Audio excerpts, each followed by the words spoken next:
أشهد أن لا إله إلا الله।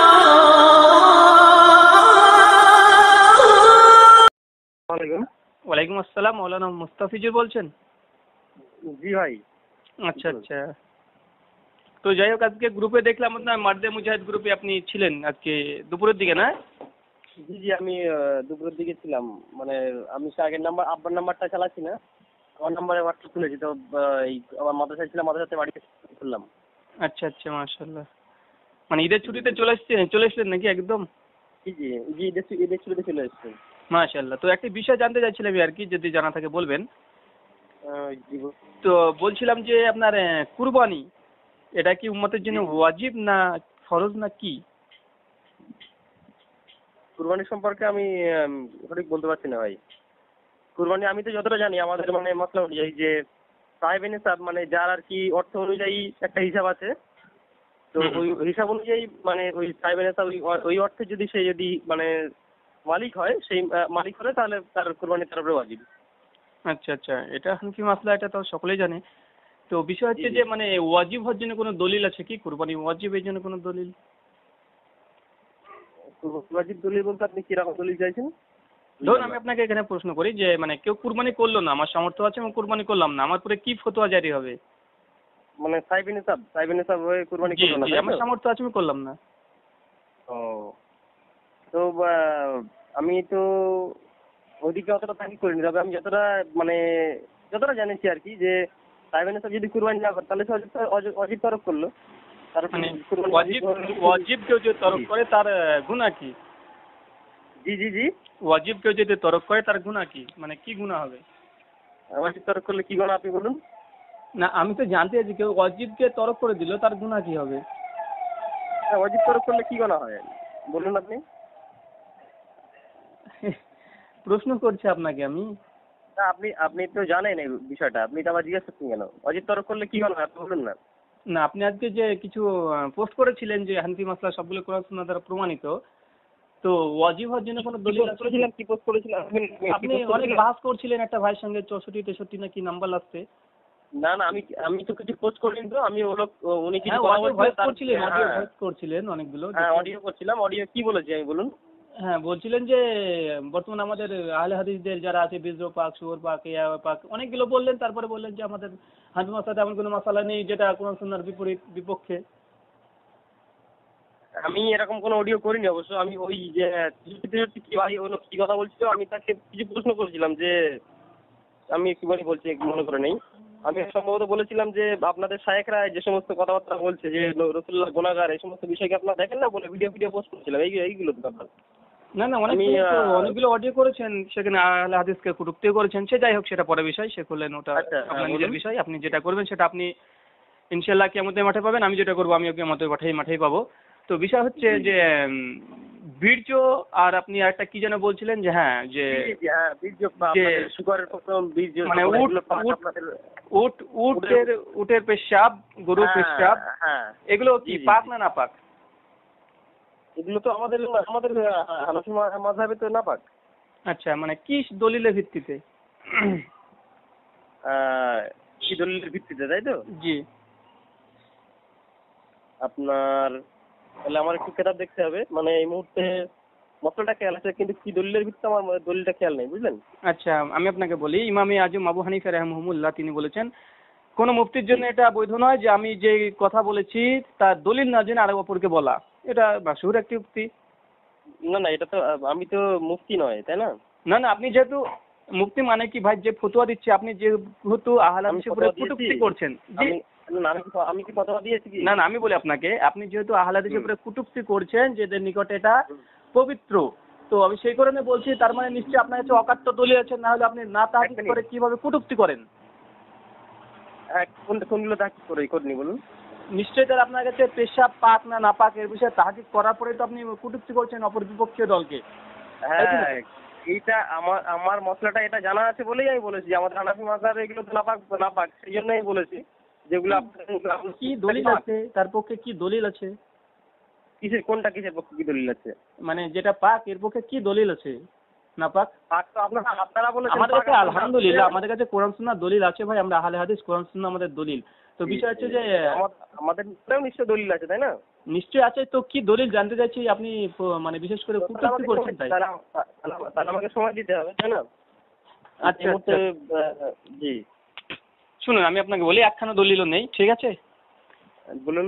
এই মর্মে কোনো দলিলই নেই, উটের পেশাব যে পাক না পাক এটা এই মর্মে কোনো দলিলই নেই। আপনাকে আমি দলিল কয়েকটি শুনিয়ে দিই। হ্যাঁ বলুন। আল্লাহ রসুল মোহাম্মদ সাল্লাল্লাহু আলাইহি সাল্লাম বলেছেন, সহিহ বুখারী কিতাবুত তাহরাত হাদিস নম্বর 267, আল্লাহ রসুল বিশেষ করে মূলত আপনার ওই উটের পেশাব, হ্যাঁ উটের পেশাব খেতে বলেছিল এবং আরোগ্য লাভের জন্য। আচ্ছা আচ্ছা। 1 নম্বর বিষয়। 2 নম্বর বিষয়, সাহাবীরা খেয়েছিল সেটা আরোগ্য পেয়েছিল। আব্দুল্লাহ ইবনে মাসউদের সূত্রে হাদিস বর্ণিত আছে হ্যাঁ যে আল্লাহ সুবহানাহু ওয়া তাআলা বলেছেন যে যে বিষয়কে আল্লাহ সুবহানাহু ওয়া তাআলা হারাম করেন সে বিষয়ের মধ্যে কোনো আরোগ্য নেই। আচ্ছা। এবার দুটো হাদিসকে একত্রিত করুন। আল্লাহ রাসূল অনুমতি দিল তোমরা উটে পেশাব খাও আরোগ্য লাভের জন্য, সাহাবীরা আরোগ্য লাভও করেছিল। আব্দুল্লাহ ইবনে মাসউদ বলেছে যে জিনিস আল্লাহ সুবহানাহু ওয়া তাআলা হারাম করে তার মধ্যে কোনো আরোগ্য নেই, তাহলে কেন আল্লাহ রাসূল খেতে বললেন? দুটোই সহিহ বুখারীর সহিহ হাদিস। 1 2 নম্বর, তার মধ্যে কোনো এক মিনিট ওই যে বললেন যে যে বিষয় আল্লাহ হারাম করেছেন সেই বিষয়ে কোনো আরোগ্য নেই, এটা কোন হাদিসে আছে? সহিহ বুখারী। সহিহ বুখারী বলুন তো, হাদিস নাম্বারটা আমি লিখে নিই একটু বলুন। সহিহ বুখারী। জি সহিহ বুখারী বলুন। তরজমাতুল বাব হাদিস নম্বর 4322। হাদিস নাম্বার 4322। আর বাবটা কি বলুন? বাব তরজমাতুল বাব, এটা হচ্ছে শুধুমাত্র অধ্যায় কায়েম করার পর হাদিসটা নিয়ে এসেছে আব্দুল্লাহ ইবনে মাসউদের সূত্রে। আপনার কথাটা একটু কেটে যাচ্ছে, এবার বলুন। এটা আব্দুল্লাহ ইবনে মাসউদের সূত্রে হাদিস, আপনি হাদিসটা দেখে নেবেন। এই হাদিসটা মাশহুর হাদিস, এটা সকলে জানে। আল্লাহ যে জিনিসের উপরে মানে হারাম করেছে তার মধ্যে কোনো আরোগ্য রাখেনি। একটু বাবটা বলুন তো, বাবটা কি? বাবটা আমার মনে পড়ছে না, ঠিক আছে? আর 4322, তাই তো? ঠিক আছে। জি। 2 নম্বর বিষয়, এখানে সুস্পষ্ট হয়ে তার মানে প্রমাণিত হয়ে গেল এই বিষয়টি। তারপরে আল্লাহ রাসূল কেন যদি নাপাক জিনিস হয়, ওই হাদিসটা ধরে নাই, ছেড়ে দেন, ওই হাদিসটা নাই। আল্লাহ রাসূল তো বলেছেন যে উটের পেশাব তোমরা খাও আরোগ্য লাভের জন্য, তো যদি নাপাক জিনিস আল্লাহ রাসূল খেতে বলবে। আচ্ছা। 1 2 নম্বর বিষয়, আল্লাহ রাসূল মুহাম্মদ সাল্লাল্লাহু আলাইহি ওয়াসাল্লাম সুনান তিরমিজির হাদিস, আল্লাহ রাসূল সুস্পষ্ট হয়ে বলেছে যে তোমরা মানে ছাগলের ঘরে তোমরা সালাত আদায় করতে পারো, কোনো অসুবিধা নেই। ছাগলের ঘরে ইমাম তিরমিজি, ছাগল আচ্ছা আচ্ছা, বাকরি, ওই ছাগলের ঘরে তোমরা সালাত আদায় করো, কোনো সমস্যা নেই। অথচ ছাগলের ঘরে পেশাব পায়খানা থাকবে, এটাই স্বাভাবিক। ইমাম তিরমিজি এখান থেকে নকল করেছেন। দাঁড়ান ভাই, আমি বলি আগে, আমি শেষ করে দিই। ইমাম তিরমিজি এখন কথা শেষ করিনি ভাই। আপনার আমাকে আমার বলতে দিতে আরে ভাই আমি শেষ করবো, তারপরে তো বলবেন। আমি এখন হাদিসটা শেষ করিনি, হাদিসটা শেষ করিনি ভাই এখনো। ওটা আপনার যুক্তি। আরে ভাই এটা আমার যুক্তি না ভাই, কথাটা শুনুন, তার লাগে বলছি হাদিসটাকে শেষ করুন। আল্লাহ সুবহানাহু ওয়া তাআলা সূরা জুমার আয়াত নম্বর 17 আর 18 বলছে। আপনি আমার কথার জবাবটা দিন আগে, আমার কথার জবাবটা দিন। আচ্ছা বলুন। ওখানে কি হাদিসে রাসূলুল্লাহ বলেছেন যে পেশাব পায়খানা থাকা স্বাভাবিক বলেছেন? আপনি কি প্রশ্ন, এটা প্রশ্ন কি?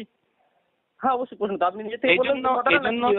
এই জন্য আমি বলি যে আল্লাহ সুবহানাহু ওয়া তাআলা পবিত্র কোরআন সূরা জুমার আয়াত নম্বর 17 আর 18 তে বলছে যখন কেউ কথা বলে সেই কথাটা খুব মনোযোগ সহকারে শুনো, তারপরে যেটা সঠিক মনে করো সেটাকে গ্রহণ করো। তো আপনার পুরো কথাটা শোনা উচিত ছিল ভাই। আমি বলি এখন সুনান তিরমিজির রিওয়ায়াতটা এখন শেষ করিনি। মনোযোগ সহকারে শুনলাম বলে আমি আপনাকে জিজ্ঞাসা করলাম। আরে ভাই এখন আমি সুনান তিরমিজির রিওয়ায়াতটা বলেছি, এখন শেষই তো করিনি, আপনি তার মাঝখানে কথা বলে দিলেন। আচ্ছা ঠিক আছে বলুন। হ্যাঁ, ইমাম তিরমিজি এখান থেকে সুস্পষ্টভাবে তিনি নকল করেছেন যে এই হাদিস থেকে প্রমাণিত যে পশুর পেশাব মানে যে পশু খাওয়া আমাদের জন্য হালাল তার পেশাব পবিত্র। 1 ঠিক আছে, ইমাম তিরমিজি করেছে। এবার আপনি আপনার বুঝলে হবে কি ভাই, না আমি পূর্ববর্তী সালাফে সালেহিনদের কথা দেখবো। 2 নম্বর, জি জি জি 2 নম্বর, ইমাম আহমদ বিন হাম্বল 10 লক্ষ হাদিসের হাফেজ, ইমাম মালিক রাহিমাহুমুল্লাহ, তারা দুজনে বলেছেন যে পশুর প্রাণী আমরা খাই তাদের পেশাব পায়খানা পবিত্র। এমনকি ইমাম আবু হানিফার 2 ছাত্র ইমাম জুফার, ইমাম মাহমুদ একমত পোষণ করেছেন এই মাসলার উপরে। ইমাম আউজাই একমত পোষণ করেছেন, ইমাম বুখারী একমত পোষণ করেছেন, ইমাম দারাকুতনি, ইমাম ইবনে খুজাইমা, এমনকি ইব্রাহিম নাখাই যিনি 55 হিজরিতে মৃত্যুবরণ করেন, একজন তাবেঈ মদিনার মুফতি ছিলেন, তিনিও একমত পোষণ করেছেন। ইমাম শিওর, ইমাম দাউদ তারা একমত পোষণ করেছেন এই মাসলার উপরে। এমনকি ইমাম আবু হানিফা উস্তাদ, আপনি এই কথাগুলো বলছেন একমত পোষণ করেছেন সবাই, এগুলো কোন কিতাবে পাবো আমি? আপনি হিদায়াতে দেখে নেবেন। এই মাসালার পুরে যখন এসেছে তখন মসলা বয়ান করেছে যে কোন কোন ইমাম এই মাসালার পুরে ছিলেন। আর সুনান তিরমিজি হাদিস নম্বর 267 ব্যাখ্যাতে দেখে নেবেন, কিছু নকল করেছে। আর আল মুগনি ইমাম শাফিঈর আল মুগনি, সেখানে সুস্পষ্ট ইমাম শাফি নকল করেছেন। ফিকহুস সুন্নাহ ফিকুস সুন্নাহ এখানে স্পষ্টভাবে নকল করেছে, মাসলার উপরে বয়ান করেছে। জি জি, এবার আমি বলি। আচ্ছা বলুন। তার মানে আপনি বলতে চাইছেন যে মানে ইমাম তিরমিজি এনারা পেশাবকে জায়েজ বলেছেন, আর হানাফি ইমামরা আপনার নাজায়েজ বলেছেন, তাই তো? নাপাক বলেছেন, নাপাকের দলিল কোথায়? জি জি, আমি বলতে দিবেন তো। থেমে গেছি তো, আপনি বলুন। থেমে গেছি তো, বলুন। আপনার জিত কথা এটা তো? জি, আমি এটাই তো প্রশ্ন, বলুন। আপনার কথাটা কেটে যাচ্ছে। আমি হ্যাঁ বলুন, শুনতে পাচ্ছি, আমি সুস্পষ্টভাবে শুনতে জি পাচ্ছি। জি, আমি বলতে চাইছি যে এনারা হানাফিরা নাপাক বলেছেন আর ওনারা পাক বলেছেন, এটাই আপনার কথা, তাই তো? আরে ভাই, আমার কথা না, এটা আপনাদের কথা। আমার কথা তো আমি বলেই দিলাম। আপনার কথা কি বললেন? আমার কথা আমি পাক, তার জন্য আমি দলিল দিলাম। আপনি নাপাক বলছেন, আপনার দলে দলিল উপস্থাপন করতে না না, হবে। আপনার কথা পাক নয়, আপনি কারোর কথাকে নকল করছেন, তাই না? অবশ্যই আমি সালাফি সলিনের কথা তো নকল করবো। জি, নকল করছেন। তো কথা হলো, আপনি আগের দিন বলেছিলেন যে ফরুয়াতি মাসলা মাসাইলে ইখতিলাফ হওয়াটা এটা মানে ইহতিয়াত করতে গিয়ে একটা ভুল হলে একটা মানে ভুল হলে একটা সব, আর সঠিক হলে দুটো সব। তো এর মধ্যে তো ইহতিয়াতি ব্যাপার, এটা আপনি কেন? আলহামদুলিল্লাহ সুম্মা আলহামদুলিল্লাহ, আমি আমার কথা দায়ী থাকলাম। তবে এই ফুরতি মসলা নিয়ে কাউকে কটূক্তি করা, এটা কার জন্য বৈধ ভাই? আপনি করেছেন, আমরা করেছি কোনো সময় না না, কটূক্তি করা? শুনুন, আপনার সঙ্গে আমার কথাটা হচ্ছে আলাদা বিষয়। আর উনি ওখানে যে ছেলেটা কথা বলেছিল না না, আমি সেটা না ভাই, আমি সে বিষয় না ভাই। আপনি হোয়াটসঅ্যাপ খুলুন, ফেসবুক খুলুন, যে কোনো বিশেষ করে হানাফি ভাইদের কিতাব খুলুন, তারা সুস্পষ্টভাবে নিষ্পষ্টভাবে যদি আহলে হাদিসের কাছে কুকুরে পেশাব খাওয়া যায় যায় যায় যায় যায় মানে বলে চলে আসে ভাই, এটা তাহলে কটূক্তি হচ্ছে। ইস্তেহাদি মাসলা পড়ে কটূক্তি কেন আসবে? আপনারা আগে কটূক্তি করেছেন ভাই। কোথায় করেছি? এমন একটা ভিডিও আপনি দেখাতে পারবেন? ওখানেই দেখান। ওখানে ওই ছেলেটা কি আমাদের মসলা সম্পর্কে কি একটা কটূক্তি করেছিল বলেই ও জবাবে আমি ওটা বলেছি। আরে ভাই, আপনাকে বলি যে মূলত যেহেতু দলিল এখানে উপস্থাপন এখানে আমরা করে দিচ্ছি, তারপরে কটূক্তি করার কি আছে? আর এখানে যেহেতু জমহুর মুহাদ্দিসগণ এবং সালাফ, এমনকি ইমাম আবু হানিফার দুটো উস্তাদ, ইমাম আবু হানিফার দুই উস্তাদ আমাদের সঙ্গে মত পোষণ করেছেন, তার দুই ছাত্র মত পোষণ করেছেন। তারপরে যেহেতু কটূক্তি করে পরোক্ষভাবে ওইসব মুস্তাহিদ ইমামের পুরে চলে যাচ্ছে ভাই। আপনি একটু বললেন জামহুর উলামা কি বোঝাচ্ছে আপনি বলুন তো? বলুন। 4 ইমামের মধ্যে 2 ইমাম একমত, ইমাম আবু হানিফার 2 উস্তাদ একমত, ইমাম আবু হানিফার 2 ছাত্র একমত, আব্দুল ইবনে মুবারক তিনিও একমত। মানে 3 জন ছাত্র হয়ে যাচ্ছে, বিশেষ করে আব্দুল ইবনে মুবারককে ধরলে। তো এখানে 3 জন শুধুমাত্র মাযহাবে আরবা থেকে আমরা 5 জনকে পেয়ে যাচ্ছি। তারপরে আমরা তাবি পেয়েছি, ইব্রাহিম নাখাউইকে পেয়ে যাচ্ছি, যিনি তাবেই। তারপরে আমরা পেয়ে যাচ্ছি ইমাম তিরমিজি, মুহাদ্দিসদের মধ্যে ইমাম তিরমিজি পেয়ে যাচ্ছি, ইমাম ইবনে খুজাইমা পেয়ে যাচ্ছি, ইমাম ইবনে হিব্বান পেয়ে যাচ্ছি। ইমাম ইবনে হিব্বান তো পরিষ্কারভাবে বাপ ক্যাম করেছে, যেসব প্রাণীর মাংস খাওয়া হালাল, তার এই পেশাব পায়খানা সেগুলো পবিত্র, এটা তো বাপ ক্যাম করে ফেলেছে ইমাম ইবনে হিব্বান। তো আপনাকে এতক্ষণ নাম বলে ইমাম আজজাইর কথা বললাম, ইমাম শিওর, ইমাম দাউদ। আচ্ছা, তাহলে বোঝা গেল যে আপনি মানে মাযহাবের ইমামদের কথা মানছেন নাকি? ভাই কোরআন সুন্নাহ যার দিকে যাবে তার দিকে তো মানবো। আমি তো প্রথমে কোরআন হাদিস আপনাকে উপস্থাপন করেছি, তারপরে বললাম যে এইসব সালেফে সালেহিন আপনারা যাদেরকে আইম্মা একরাম বলে মানেন, তারা হুজ্জত আপনাদের নিকটে, তাদের দলিল উপস্থাপন করলাম। মানে মূলত আপনি তো আপনি ওইগুলো তাকিদ করেছেন, তো আপনি কি এটা তাকিদ করেছেন মানে যারা পেশাবকে নাপাক বলছেন তারা কি দলিল দিয়েছেন? একটাই দলিল দিয়েছেন ভাই আপনারা। সে দলিলটা কোনোভাবে আপনি যদি বুঝেন, তার নিরপেক্ষ দৃষ্টিভঙ্গিতে দেখলে আপনি বলবেন না এটা তো যথার্থ না, ওই সব দলিলের কাছে দলিল কিছুই না। সেটা হচ্ছে আকসারু আজাবুল কাবরি মিনাল বাউল, এই দলিল পেশ করেছে, আকসারু আজাবুল কাবরি মিন বাউল। আল্লাহ রাসূল সাল্লাল্লাহু আলাইহি ওয়াসাল্লাম একদিন একটা কবরের পাশ দিয়ে আসছিলেন, সেই সময় সাহাবীদেরকে বলছে, দেখো এই দুটো কবরে আযাব হচ্ছে, তার মধ্যে একটি কবরের আযাব হচ্ছে এরা পেশাব থেকে সতর্ক থাকতো না। জি। তো এই হাদিসের ভিত্তিতে বলছে গরুর পশির সমস্ত প্রাণীর পেশাবই হারাম, কিন্তু আল্লাহ রাসূল সুস্পষ্ট মানুষের পেশাব ওখানে বলে দিচ্ছে যে এই ব্যক্তির আযাব হওয়ার কারণ হচ্ছে শুধুমাত্র পেশাব থেকে তারা সতর্ক ছিল না। এই দলিলের ভিত্তিতে কিয়াস করে তারা মাসলা দিয়েছে, তাছাড়া কোনো দলিল নেই পৃথিবীতে।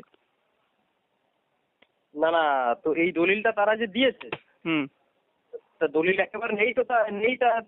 ভাই মানুষের পেশাব নাপাক এটা ইজমা দ্বারা প্রমাণিত, মানুষের পেশাব নাপাক এটা ইজমা দ্বারা প্রমাণিত।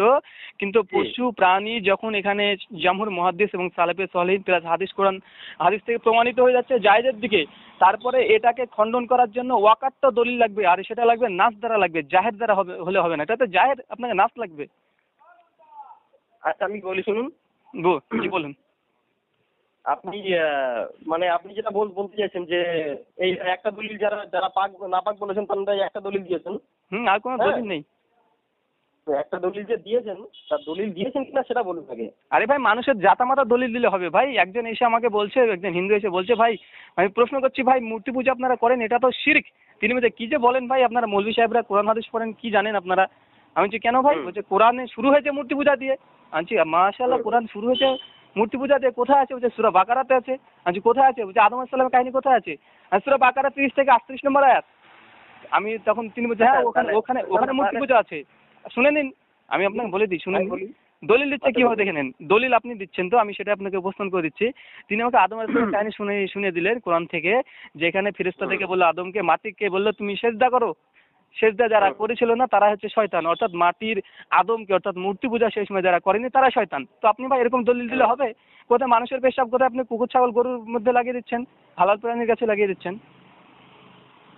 না ওটা তো বিষয়, তাহলে আপনি হিন্দুর ওই দলিলটা আর এনাকে আমাদের একটা মানে কি বলবো একজন ইমাম মানে আর কি মুস্তাহিদ, তার দলিল এক করে দিচ্ছেন হিন্দু। না না, আরে ভাই ইমামে আজম আবু হানিফা যে ওই দলিল দিয়ে কিয়াস করেছে এটা তো প্রমাণিত নয়। তাহলে কি কি ওটা কি ভাই ইমামে আজম আবু হানিফা যে এই দলিল দিয়ে কিয়াস করেছেন এটা তো প্রমাণিত নয়। এটা যদি এখন যদি হিদায়ার লেখক যদি এসে যদি কিয়াস করে যদি বলে, সেটা আমার মানার কোনো প্রয়োজন আছে? ইমাম আবু হানিফা থেকে হুজ্জাত দিতে হবে, প্রমাণ করতে হবে যে ইমাম আবু হানিফা এই দলিলের ভিত্তিতে কিয়াস করে এই ফতোয়া দিয়েছেন। আচ্ছা ইমাম আবু হানিফার ওই যে ইমাম আবু হানিফার নয়, এটা আপনি কি করে বুঝলেন?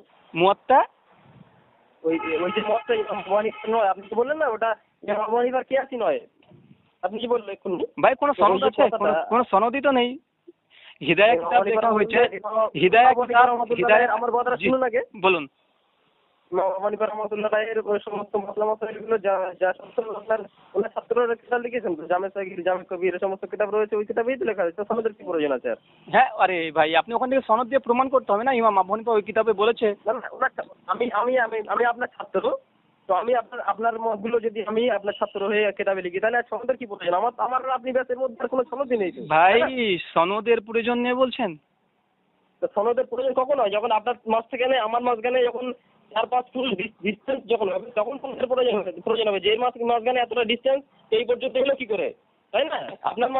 আপনার থেকে আমার কাছে আমি যখন ডাইরেক্ট জানেন মুসনাদে ইমামে আজম বা আবি হানিফা, ইমাম আবু হানিফার উস্তাদের নাম কি? হাম্মাদ। তিনি হাম্মাদের সূত্রে কতগুলো হাদিস বর্ণনা করেছে মুসনাদে আবি হানিফাতে।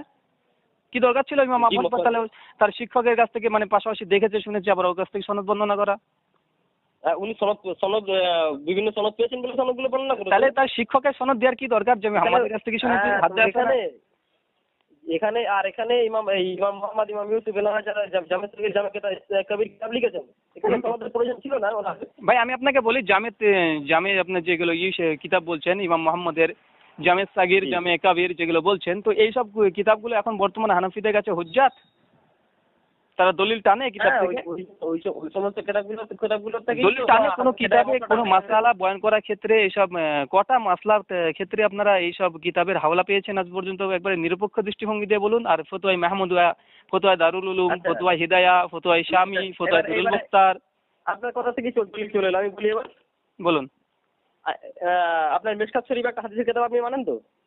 আরে ভাই কিতাব থেকে মানে কিতাবকৃতিতে আছে মানেন তো? আরে ভাই ইজমা দ্বারা প্রমাণিত এসব বাচ্চার মতো প্রশ্ন করতে হবে। ওকে ওকে ওকে ঠিক আছে। তো মিশকাত শরীফে কিন্তু সমস্ত মূল কিতাবের হাওলা দিয়ে মিশকাত শরীফ লেখা হয়েছে। তো আমি যদি মূল বুখারী শরীফের একটা হাদিস নিলাম বুখারী শরীফ থেকে, তো সেই হাদিসটা বুখারীতে আছে, মিশকাতেও আছে, তাই বুখারী শরীফের হাওলা না দিয়ে আমি বললাম যে এটা মিশকাত শরীফের অফিসে আছে। বলুন। আমার কি হবে তাহলে? না কোনো সমস্যা নাই, কোনো সমস্যা নেই। তাহলে ওখানে জামে সাগীরের হাওলা দিয়ে হিদায়াতের হাওলা দিয়ে কোনো সমস্যা নেই। হিদায়াতে কোথায়? জামে তিরমিজি, জামে সাগীর, জামে কবিরের কটা হাওলা দিয়েছে আমি সেটা তো জানতে চাইছি। ওটাই তো বলছি যে হিদায়াত যে কটা রেফারেন্স দিয়েছে ভাই আপনি জানা নাই। আমি আপনাকে বলি মিশকাতের সংকলক যতটা হাদিস নিয়েছে পাশে লিখে দিয়েছে এটা বুখারী, মুসলিম, আবু দাউদ, তিরমিজি, দারাকুতনি, বাইহাকি সমস্ত কিছু লিখে দিয়েছেন। মানে এটাই সনদ, মানে মিশকাতের লেখক এটাই সনদ ব্যবহার করছে, এটা হাদিসটা বুখারী থেকে সংকলন করেছে, এটা দারাকুতনি থেকে। তো আমি বলছি যে হিদায়া যে মাসালা বয়ান করা হয়েছে কোথায় কটা রেফারেন্স দেওয়া আছে? যেমন অমুক কিতাব থেকে রেফারেন্স ব্যাকেটে দেওয়ার দরকার ছিল যে এটা আমি জামে সাগীর থেকে নিলাম। জি জামে আপনার মতগুলো রয়েছে দিয়ে ভাই কটা আছে? কটা? না আমি আপনাকে অস্বীকার করিনি যে হিদায়া কিতাবে জামে সাগীরের রেফারেন্স নেই, আছে। কটা আছে? না জামে সাগীর, জামে কবিরের মতগুলোই সব তো হিদায়াত। আরে না সবগুলো আপনি কি মন কথা বললেন যে সবগুলো আছে? আর সবগুলো থাকলে কেন রেফারেন্স টানেন? আপনার তাহলে এই কথাটা আপনার কাছে দলিল ভাবে উপস্থাপন করতে পারলেন না? মিশকাতের প্রত্যেকটা হাদিসের পাশে লিখে দিয়েছে রহুল বুখারী, রহুল মুসলিম লিখে দিয়েছে। তো আপনার হিদায়া ব্যাখ্যা যখন করেছে মাসালা, তখন কেন বলেন জামে সাগির, জামে কবির এখান থেকে নিলাম? মাসালে মোহাম্মদ কেন এখানে মানে এই মাসালা নকল করেনি? বিষয় আর এটা যেহেতু মাসলার বিষয়, সুতরাং মাসলার বিষয়ে এখানে আলোচনাটা অন্য ভাই আপনি জানেন হাদিসের চাইতে মাসালার ক্ষেত্রে রেফারেন্স আগে টানতে হবে। কারণ ফতোয়া কপি করছেন, আপনি নিজে ফতোয়া নিজে দিতে পারবেন? একটা ফতোয়া ইজতিহাদ করে আপনি দিয়ে দিবেন? আপনাকে কপি করতে হবে যেটা ইমাম আজম আবু হানিফা এই ফতোয়া দিয়েছেন। মানে আপনাকে হাদিসের চাইতে ফতোয়া নকল করার সময় আবু হানিফা রাহমাতুল্লাহর মত ইমাম কোনটা কি কার মতটা বলা নেই কি বলা হয়েছে এটার মধ্যে? কেন থাকবে না? এদের মধ্যে 5টা 7টা 9টা 11টা পর্যন্ত মত বয়ান করা আছে। তাহলে আপনি বললেন নেই? হ্যাঁ আপনি বললেন নেই কি নেই? আপনি বললেন যে আরে ভাই কেউ যদি একটা মাসালা বয়ান করে দিব, আমি একটা বলে দিলাম যে আজকে এখন বলে দিলাম যে বীর্য পাক এটা ইমাম আবু হানিফার মত, আমি মুখের কথাতে বললে হবে? আমাকে বলতে হবে কোন কিতাবে আছে। তো হিদায়াতের ধরে ওরকম থাকলে তোকে কোন কিতাব থেকে নকল করেছে সেটা প্রমাণ করতে হবে না? কারণ 700 হিজরিতে হিদায়াত লেখা হয়েছে, আর কোথায় ইমাম আবু হানিফা 80 হিজরি 150 হিজরিতে ইন্তেকাল করেছেন ভাই। কে? ইমাম আবু হানিফা 150 হিজরিতে ইন্তেকাল করেছেন, হেদায়া লেখা আছে 700 হিজরির দিকে। এত ডিস্টেন্স একটা রেফারেন্স টানতে হবে না? অন্তত হাওলা সনদ না দিলে অন্তত রেফারেন্স টানবে যে জামে সাগির থেকে আমি কপি করলাম লেখাটা। এবারে সেই মুসান্নিফ কপি করেননি সেটা কোনো তার মানে গ্রন্থটা অথেন্টিক আর সহি থাকলো না ভাই। সনদ ছাড়া কোনো কিছু সহি না। সহি মুসলিম মুকদ্দমা পড়বেন ভাই। না পেতাম আমরা তো ওখানে জামি থেকে জামি করে কবে কিতাব পেয়ে যাচ্ছি। আরে ভাই জামি সাগির ওখানে রেফারেন্স না দিলেও আমার কোনো ব্যাপার না। আরে ভাই আপনি কোন মাসলা কার কাছ থেকে নিচ্ছেন আপনি দেখবেন না? মুশকিল তো কেমন কথা বলছেন? দেখুন ব্যাপারটা হচ্ছে, শুনেন আমি আপনাকে বলিনি ভাই, আমি আপনাকে বলি ভাই, মাঝহাবি কিতাবের মধ্যে মাঝহাবি যতগুলো কিতাব হানাফি মাসলার উপরে যেসব কিতাব আছে এর মধ্যে এত বিশৃঙ্খলা আছে, আপনি যদি শুধুমাত্র কিতাবের ইতিহাস পড়তে যান তাহলে আপনার চোখ মুখ বন্ধ হয়ে যাবে যে কি ব্যাপার এরকম। ইমাম আবু হানিফা থেকে 4টে কিতাব বলা হয়, কেউ বলে 17 খান কিতাব প্রমাণিত, একটাও কিতাব প্রমাণিত নয়। ইমাম আবু হানিফা রাহমাহুল্লাহর একটি কিতাব আল হিলাল, এখানে সুস্পষ্টভাবে ইমাম মোহাম্মদ বলছে এই কিতাব ইমাম আবু হানিফা তিনি লিখেছিলেন, কিন্তু এই কিতাব পৃথিবীতে নাই। এই কিতাবকে কে গুম করলেন তাই বলেন আগে, আপনারা কে মানে লুকিয়ে রেখেছেন? কোনটা বুঝলাম না আমি। কিতাব আল হিলাল ইমাম মোহাম্মদ বলেছেন যে ইমাম আবু হানিফা এই গ্রন্থ রচনা করেছিলেন। তো এই গ্রন্থ আপনারা কারা কোন হানাফি লুকিয়ে রেখেছেন বলেন? না না লুকিয়ে রাখবে কেন ভাই? কেন লুকিয়ে রাখবে? আমি এই কারণে বলছি, হয়তো বা ইমাম আবু হানিফার সেই আকীদাগত বিষয়ে তার মাসালার ক্ষেত্রে বর্তমান প্রচলিত হানাফিদের মাসালার পরস্পর বিরোধী তাই হারিয়ে ফেলেছেন। যেমন ফিকুল আকবরকে অনেক হানাফি দেবন্দির এখন মানতে চাইছে না যে ইমাম আবু হানিফার কিতাব এটা। না যেমন আমি বলি শুনুন, যেরকম পৃথিবীতে সেই যখন থেকে হাদিস লেখা শুরু হয়েছে বুঝলেন, তখন থেকে বহু হাদিসের গ্রন্থ রচনা করা হয়েছিল, কিন্তু পৃথিবীতে এখন সব গ্রন্থ পাওয়া যায় না, সব মানে বেশিরভাগ বিলুপ্ত হয়ে গেছে। তো ওরকম ওনার ক্ষেত্রগুলো দেখা যাচ্ছে বিলুপ্ত হয়ে যেতে পারে। বিলুপ্ত হয়েছে কোন কিতাব ভাই? যেতে পারে। জি জি জি এখন পর্যন্ত কোন কিতাব হাদিসের কোন কিতাবটা বিলুপ্ত হয়ে গেছে? অনেক আছে। মুসনাদে ইসহাক পর্যন্ত এখন পর্যন্ত লিপিবদ্ধ আছে, জানেন? মুসনাদে ইসহাক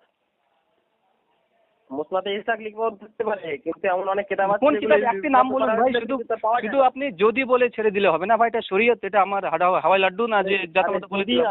যদি আমি শুনুন কিতাবের নাম আমার কটা কিতাবের নাম মনে রাখবো? হাদিসের কি একটা খন্ড? না যেহেতু আপনি একটা দাবি করছেন ভাই, আপনি যেহেতু দাবি করছেন, দাবির পক্ষে অন্তত একটি প্রমাণ পেশ করতে হবে। বহু দরকার না, একটি প্রমাণ পেশ করুন যেটা হাদিসের কিতাব ছিল কিন্তু এখন মানসুখ হয়ে গেছে, হারিয়ে গেছে, খুঁজে পাওয়া যায় না। না মনসুখ না, মানে মজকুর হয়ে গেছে, মানে হারিয়ে গেছে। কই একটা উদাহরণ দিবেন তো? বিলুপ্ত হয়ে গেছে। একটা কিতাবের নাম বলবেন এই ধরনের যে একটি কিতাব আছে যেটা হারিয়ে গেছে? বললে তো বলা যাবে, কিন্তু আমি তো নাম কি করে মনে রাখবো? এক্ষুনি বহু নাম, তাই না? আরে ভাই একটাকে বহু নাম, একটা তো আপনি যেহেতু আপনি এখানে উপস্থাপন করছেন তার পক্ষে একটা দলিল উপস্থাপন না করলে আপনার কথাটা ভিত্তিহীন প্রমাণ হয়ে যাবে না? এটাই তো উসুল না। যেমন আমি আপনাকে একটা কিতাবের নাম বলে দিলাম, ইমাম আবু হানিফার এই কিতাবটিকে বর্তমান খুঁজে পাওয়া যায় না, তো এটা কে গুম করলো? যেমন ফিকুল আকবরকে এখন বর্তমান কিছু হানাফিরা আছে তারা বলছে না এটা ইমাম আবু হানিফার কিতাব নয়। কারণ এখানে ফিকুল আকবরে ইমাম আবু হানিফার যে আকীদা, হ্যাঁ অনেকে, আরে ভাই একটু ভালো করে খোঁজ নেন যে ফিকুল আকবরকে অনেকে বলছে এটা আমাদের কিতাব নয়। কে বলছে যে এখানে লামাজাবিরা আহলে হাদিসরা বলতে পারে, তাই বলে হানাফিরা বলেছে কি? আলফিকুল আকবর আবু হানিফা রহমতুল্লাহের কিতাব নয়? মোল্লা আলী কারি হানাফি যখন মোল্লা আলী কারি হানাফি জি জি জি তিনি ফিকুল আকবর যখন তিনি ব্যাখ্যা করেন সেই সময়তে মুকদ্দমাতে বেশ কিছু কথা নকল করেছেন, তারপরে তিনি সনদ জানার চেষ্টা করেছেন। তো সনদও যে আবু হানিফা পর্যন্ত সনদ নেওয়ার চেষ্টা করেছিলেন, সেখানে মুতি আল বালখি নামে একজন আছে, সমস্ত মুহাদ্দিসদের ইজমা আছে, ইয়ে হচ্ছে কাজ্জাব মৃত্যুক হাদিস জালকারী। তারপরে তো হাদিসটা মানে ওই আপনার এই গ্রন্থ প্রমাণিত নয়, এটা ফিকুল আকবর সহি মানে সনদ দ্বারা। তারপরে আরো আছে আপনার যে গ্রন্থ আছে মুসনাদ আবি হানিফা, এটাও তো হাসকাফি পরবর্তী সময়তে নকল করেছে, ঠিক আছে, এটাও প্রমাণিত না, সনদ দুজন আছে, মাজহুল আছে। যতগুলি কিতাব ইমাম আবু হানিফার দিকে সম্বোধন এখন হানাফি ভাইরা করছে, একটা প্রমাণিত নয়। আল আলিম আল মুতাকালিম এটাও আছে, এটাও ভাই প্রমাণিত নয়। তা আমি বলছি যে হানাফি মাযহাব কিতাব। আমি একটু মোল্লা আলী কারি কি উনি কি বলেছেন যে এটা আবু হানিফা রহমতুল্লাহের কিতাব নয় বলেছেন? ভাই অনেকে দাবি করেন সেই কথা নকল করেছে।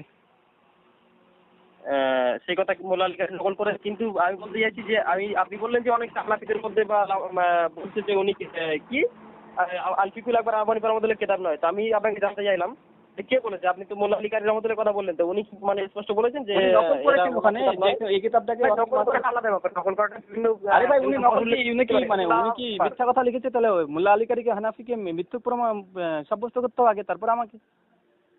জি জি জি জি উনি নকল করেছেন, আপনি যদি এটা না মানতে চান তাহলে আগে উনাকে মিথ্যুক বলুন, তারপর আমাকে।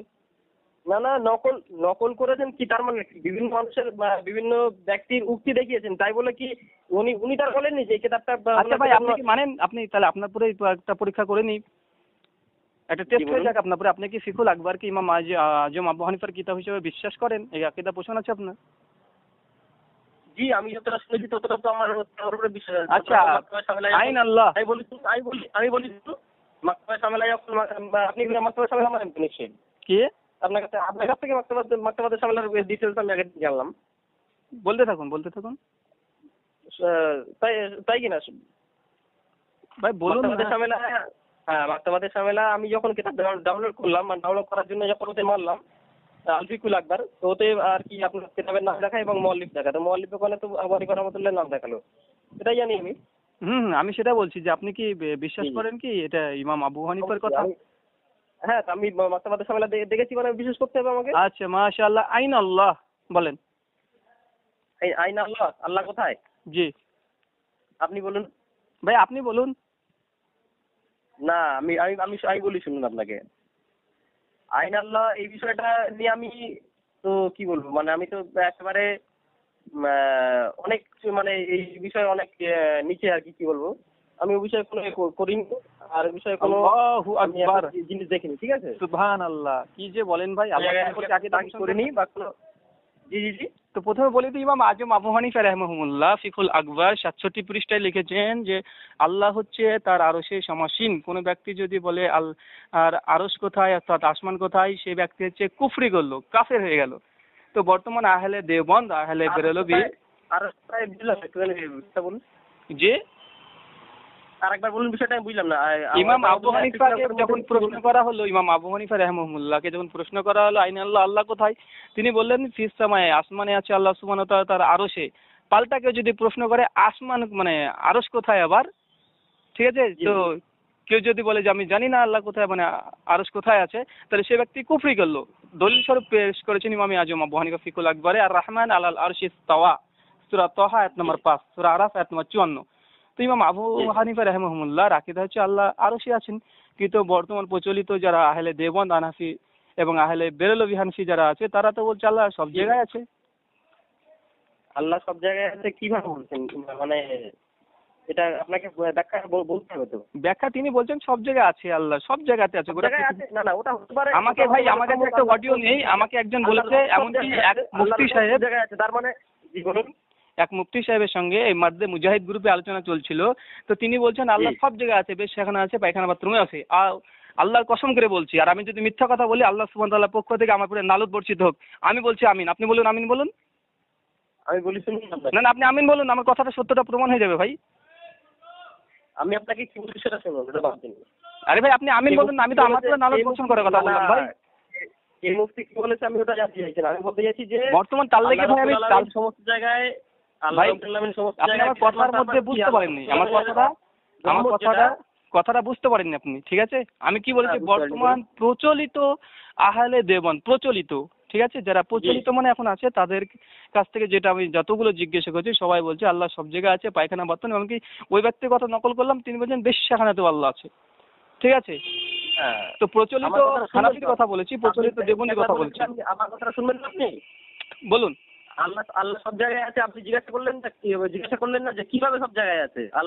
আল্লাহ তাহলে সব জায়গায় আছে, প্রত্যেক বিশ্বাস করতে যে আল্লাহ তাহলে নিজস্ব জিসিম আছে, ওনাটা মানে জিসিম আছে, সেই জিসিম নিয়ে উনি সব জায়গায় ঘুরে বেড়াচ্ছেন।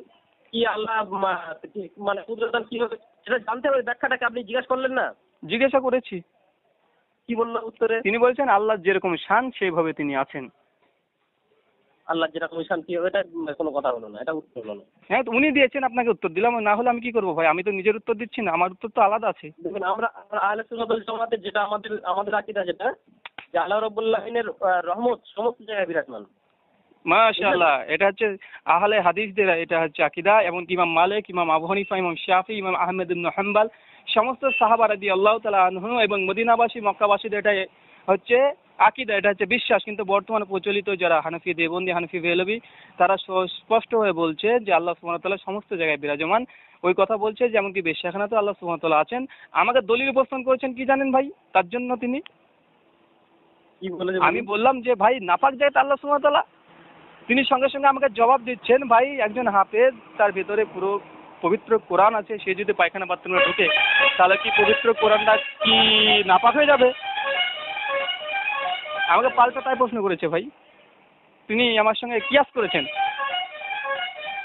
দেখুন, ওই জন্য আমি একটা কথা বলি, আমি ওই জন্য মানে হোয়াটসঅ্যাপে খুব কম থাকি। ওই আগে অনেক প্রচন্ড থেকেছি, তো বিভিন্ন রকম মানে নিজের কথার মধ্যেই তো অনেক গলদ থাকে, তাই না? ওই জন্য আমি হোয়াটসঅ্যাপে থাকি না। আমি সেই জন্য বলেছি ভাই যে প্রথমে মানে কোনো ব্যক্তিকে কিছু বিষয়ে পড়ে কটূক্তি করার আগে বা বিরূপ মন্তব্য পোষণ করার আগে তাহাকিক করতে হবে উভয় পক্ষকে, দুই পক্ষকে। যেমন সূরা জুমার 17-18 নম্বর আয়াত আল্লাহ সুবহানাহু ওয়া তাআলা বলে দিয়েছেন। তো প্রথমে দুই পক্ষের দলিলকে তাহাকিক করে নিজে দেখুন যে আসলে কে মানে সঠিকের পথে আছে। ভাই প্রত্যেকটা দল, প্রত্যেকটা মত সবাই ইসলামের নামে থাকবে, এটা তো সবাই জানে, কিন্তু কারা হক এটা আপনাকে খুঁজতে হবে। আপনাকে একটা ছোট্ট উদাহরণ দিই, 1 মিনিট সময় দিন আমাকে, আমি চাইছি আপনার কাছ থেকে। তো আল্লাহ সুবহানাহু ওয়া তাআলা মুলকে 2 নম্বর আয়াতে বলছে যে পৃথিবী হচ্ছে আল্লাহ সুবহানাহু ওয়া তাআলা কেন তৈরি করেছে? তো পরীক্ষার জন্য। যেমন ভাবে আমরা স্কুলে পড়ি, পরীক্ষার ঘর থাকে, গোটা পরীক্ষা আগারটা বিভিন্ন ভাবে তৈরি করা থাকে শুধুমাত্র পরীক্ষার্থীর জন্য। তো পৃথিবীকে আল্লাহ সুবহানাহু ওয়া তাআলা সম্পূর্ণভাবে পরীক্ষাগার করে পাঠিয়েছেন। আমরা হচ্ছে পরীক্ষার্থী, পরীক্ষা দেব। তো পরীক্ষা দেওয়ার জন্য সিলেবাস লাগে তো, সিলেবাস মানে বইপত্র, কিতাবপত্র লাগে। সিলেবাস লাগে। আপনি এখন বিএ পরীক্ষা দিবেন, গ্র্যাজুয়েশন করবেন বা মাধ্যমিক দিবেন, ইতিহাস, ভূগোল, জীবনবিজ্ঞান, ভৌতবিজ্ঞান এসব সাবজেক্ট লাগবে তো, নয় কি পরীক্ষা দিবেন? লাগবে, যেটা পড়বে সেটা লাগবে। জি। এবার তদ্রূপ একইভাবে আমরা যখন আল্লাহ সুবহানাহু ওয়া তাআলা পাঠিয়েছেন, আমাদেরকে তো সিলেবাস দিয়েছেন পবিত্র কোরআন আর সহিহ হাদিস। জি। তো যে যত পড়াশোনা করবে তার রেজাল্ট তত বেশি ভালো হবে। জি। এবার আপনি যদি না পড়েন, শুধুমাত্র অন্য এক ব্যক্তির উপরে নির্ভর করে আপনি যদি পরীক্ষাগারে চলে যান, পরীক্ষা দেন, ভাই খুব বেশি হলে টুকলি করে পাস করা যেতে পারে, কিন্তু যখন আপনি ইন্টারভিউ দিবেন চাকরির জন্য ঘরে, তখন আর কেউ পাশে থাকবে না। কিন্তু তখন যখন আপনাকে স্যার প্রশ্ন করবেন যে এটা বিষয় কি, আপনার তো মুখ বন্ধ হয়ে যাবে, কারণ আপনি তো টুকলি করে পাস করেছেন এতদিন ধরে, কিন্তু ঘরের মধ্যে তো কেউ থাকবে না। তদ্রূপ একইভাবে পৃথিবীতে আপনি টুকলি করে হয়তো চলে যাবে, সমস্যা নেই, কিন্তু কিয়ামতের মাঠ কিন্তু ভাই সেদিন কেউ কারো কোনো পাশে থাকবে না। সূরা বাকারা 255। তো সেই দিনকার জন্য আমাদেরকে খাটতে হবে, আর তার জন্য আমাদেরকে যত দল আছে চেক করতে হবে যে কারা হক পথে আছে, কারা বাতিল পথে আছে। এটা আমার পরীক্ষা আমাকে দিতে হবে ভাই, অন্যজন আমাকে পাস করাতে পারবে না। জি, সেটা তো অবশ্যই, পড়াশোনা তো প্রত্যেকে করা উচিত। মানে ইলম অর্জন করতে হবে, তাই না? জি, আমি সেটাই বলছি। তো কারণ ওই হাদিসটা তো স্পষ্ট যে প্রত্যেক মুসলমান মুমিনের জন্য জ্ঞান অর্জন করা ফরজ। এবার জ্ঞান অর্জন যদি আমি না করি, আমি যদি কোরআন সুন্নাহ থেকে জ্ঞান অর্জন না করি, তো কোথা থেকে জ্ঞান অর্জন করবো? ফিকি মাসালা থেকে শুধু জ্ঞান অর্জন করবো? কোরআন সুন্নাহ পড়ে থাকবে? না, কেউ তো হানাফিয়া কেউ কেমন বলেছে যে শুধু লেখাপড়া করো না, বাদ দাও, এরকম বলেছে কি? হ্যাঁ, ওই তো ভাই শুধুমাত্র পড়বেন সওয়াবের জন্য, মাসলা বের করার জন্য না। ওখান থেকে আপনি কিছু বুঝার ক্ষমতা রাখেন না। আপনাকে প্রথমে থেকে সিল মেরে দিয়েছে যে কোরআন হাদিস পড়বা, পরে কোনো সমস্যা নেই, পড়ে চলে যাও, গোটা কোরআন সহিহ বুখারী খাতম দাও, মাদ্রাসাতে তোমরা অনুষ্ঠান করে খাতম দাও, কোনো সমস্যা নেই। কিন্তু সহিহ বুখারীর বিরুদ্ধে যদি কোনো হানফি মাসালা যদি চলে আসে, বুখারীকে ছেড়ে দিতে হবে, ওই ফতোয়ার উপর আমল করতে হবে। এটা তো আকীদা হয়ে গেছে, তো কি লাভ ভাই তাতে? না, কথা হচ্ছে যে যেটা হানাফি মাযহাবের যেটা একটা মশলা মেনে চলছে, ঠিক আছে? তো সেই মশলার বিরুদ্ধে একটা বা আর একটা মানে সেই মশলার ইখতিলাফ আর একটা মশলা আর একটা হাদিস চলে এসেছে বুখারীতে। তো মানে যে মশলাটা মানছিল মানে যে মশলাটা হানাফি মাযহাবে যে মশলাটা রয়েছে ওই মশলাটা যদি কোনো দলিল না থাকে, যদি কোনো পোক্ত দলিল না থাকে তাহলে এটা মানা উচিত। আমি তো সেটাই বলছি ভাই যে আপনি একটা মাসলা মানছিলেন, এবার দেখছেন সহি বুখারীতে সহি মুত্তাসিল সনদে মুতাওয়াতির পর যে হাদিস সহি, সেই হাদিসটা কোনো মাযহাবের খিলাফ চলে গেছে, ফতোয়ার খিলাফ চলে গেছে। এখন আমার একজন মুমিনের জন্য কর্তব্য কি? সেই ফতোয়া পুরো আঁকড়ে ধরে থাকা না হাদিসের উপর আমল করা? তো কথা হচ্ছে হানাফি মাযহাবের যে সমস্ত মসলা মাসাইল রয়েছে সব তো হানাফি আলেমরা তো সব সহি হাদিস থেকে প্রমাণ করেছেন। তো ভাই এটা কেমন বললেন? কোন হাদিসটা একটা মাসালা বলুন যেখানে যে এই হাদিসটাকে তারা মানে এই আমলটাকে তারা সহি হাদিস দ্বারা প্রমাণ করেছে। আপনাকে একটা মাসলা বলেন, একটা। সবচেয়ে আপনার বেশি মানে তাহাকিক আছে সালাতের উপরে, সালাতের বিষয়ে একটি মাসলা বলে দিন যেখানে হানফি মাসলা এখানে মানে একবারে আছে সহি একবারে মুত্তাসিল হাদিস দ্বারা প্রমাণিত। আমি মানে কিতাব আমি বাড়ি রয়েছে, আমি দেখছিলাম তো আমি সূচিপত্রগুলোই পড়তাম, শুধু কিতাবের পড়া হয়নি। তো দেখছিলাম সব কটা মশলা হানাফিদের যখন আপনার যেরকম ভাই নাভির নিচে হাত থেকে শুরু করে তারপরে রফেলার না করা, মানে আপনি একটা মাসলা উপস্থাপন করুন, দিয়ে আলোচনা শুরু করুন।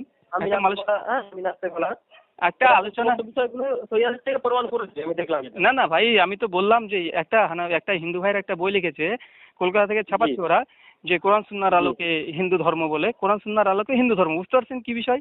মানে আইসক্রিম খুব ঠান্ডা গরম, আইসক্রিম খুব গরম, মানে আইসক্রিম গরম হওয়া যতটা অসম্ভব, তো কোরআন সুন্নাহ দ্বারা হিন্দু ধর্ম এটা হচ্ছে এরকমই অসম্ভব। ঠিক আছে?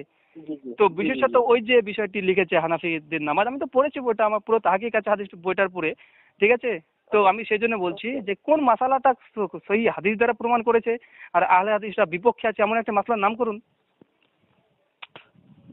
আচ্ছা, আমি তো মানে সেই সর্বত্র সময় পাইনি। আমি একটু আপনি বলেছিলেন যে আমাকে মানে যে কোনো একটা বিষয় কি করে আপনার সঙ্গে আলোচনা করতে, তারপরে আমি কোনো সময় পাইনি, বুঝলেন? আচ্ছা, আমি তো আপনাকে বলে দিই, আপনাকে বইটা সম্পর্কে আমি যদি বলতে লাগি 1 মিনিটে তো আপনাকে বলে দেবো অসরা তো কোথায় কোথায় আছে। আচ্ছা, একটুখানি মাঝখানে একটু কথা বলনি, আপনি আগে বলবেন তারপরে আমি বলনি। কথা হচ্ছে যে ওই আল্লাহ সম্পর্কে যে আকীদাটা শুধু মানে রহমত তো বটেই, আল্লাহ সমস্ত জায়গায় রহমত বিরাজমান। আর একটা বিষয় যেটা এটা অর্থ নেওয়া হয় যে আল্লাহ রব্বুল আলামিন মানে একটা জিনিস কি, কেউ আল্লাহর কাছে কেউ কোনো জিনিস লুকিয়ে কিছু করতে পারবে না। আপনি যদি সেই পানির তলায় গিয়েও যদি জেনা করেন তাও আল্লাহ সেটা দেখতে পাচ্ছে। এইটাই মানে অর্থ নেওয়া হয়, এটা ওর অর্থ, তাই না?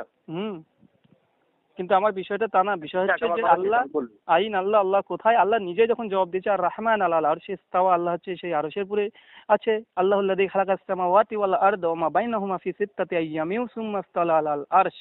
সূরা সাজদা 4 নম্বর আয়াত। আল্লাহ এখানে একই কথা বলেছেন।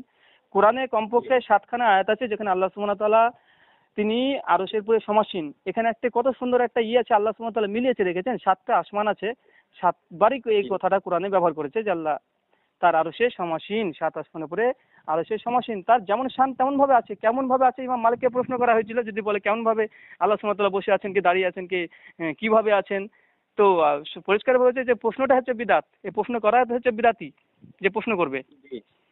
তো আহলে সুন্নাত ওয়াল জামাতের এটা আকীদা।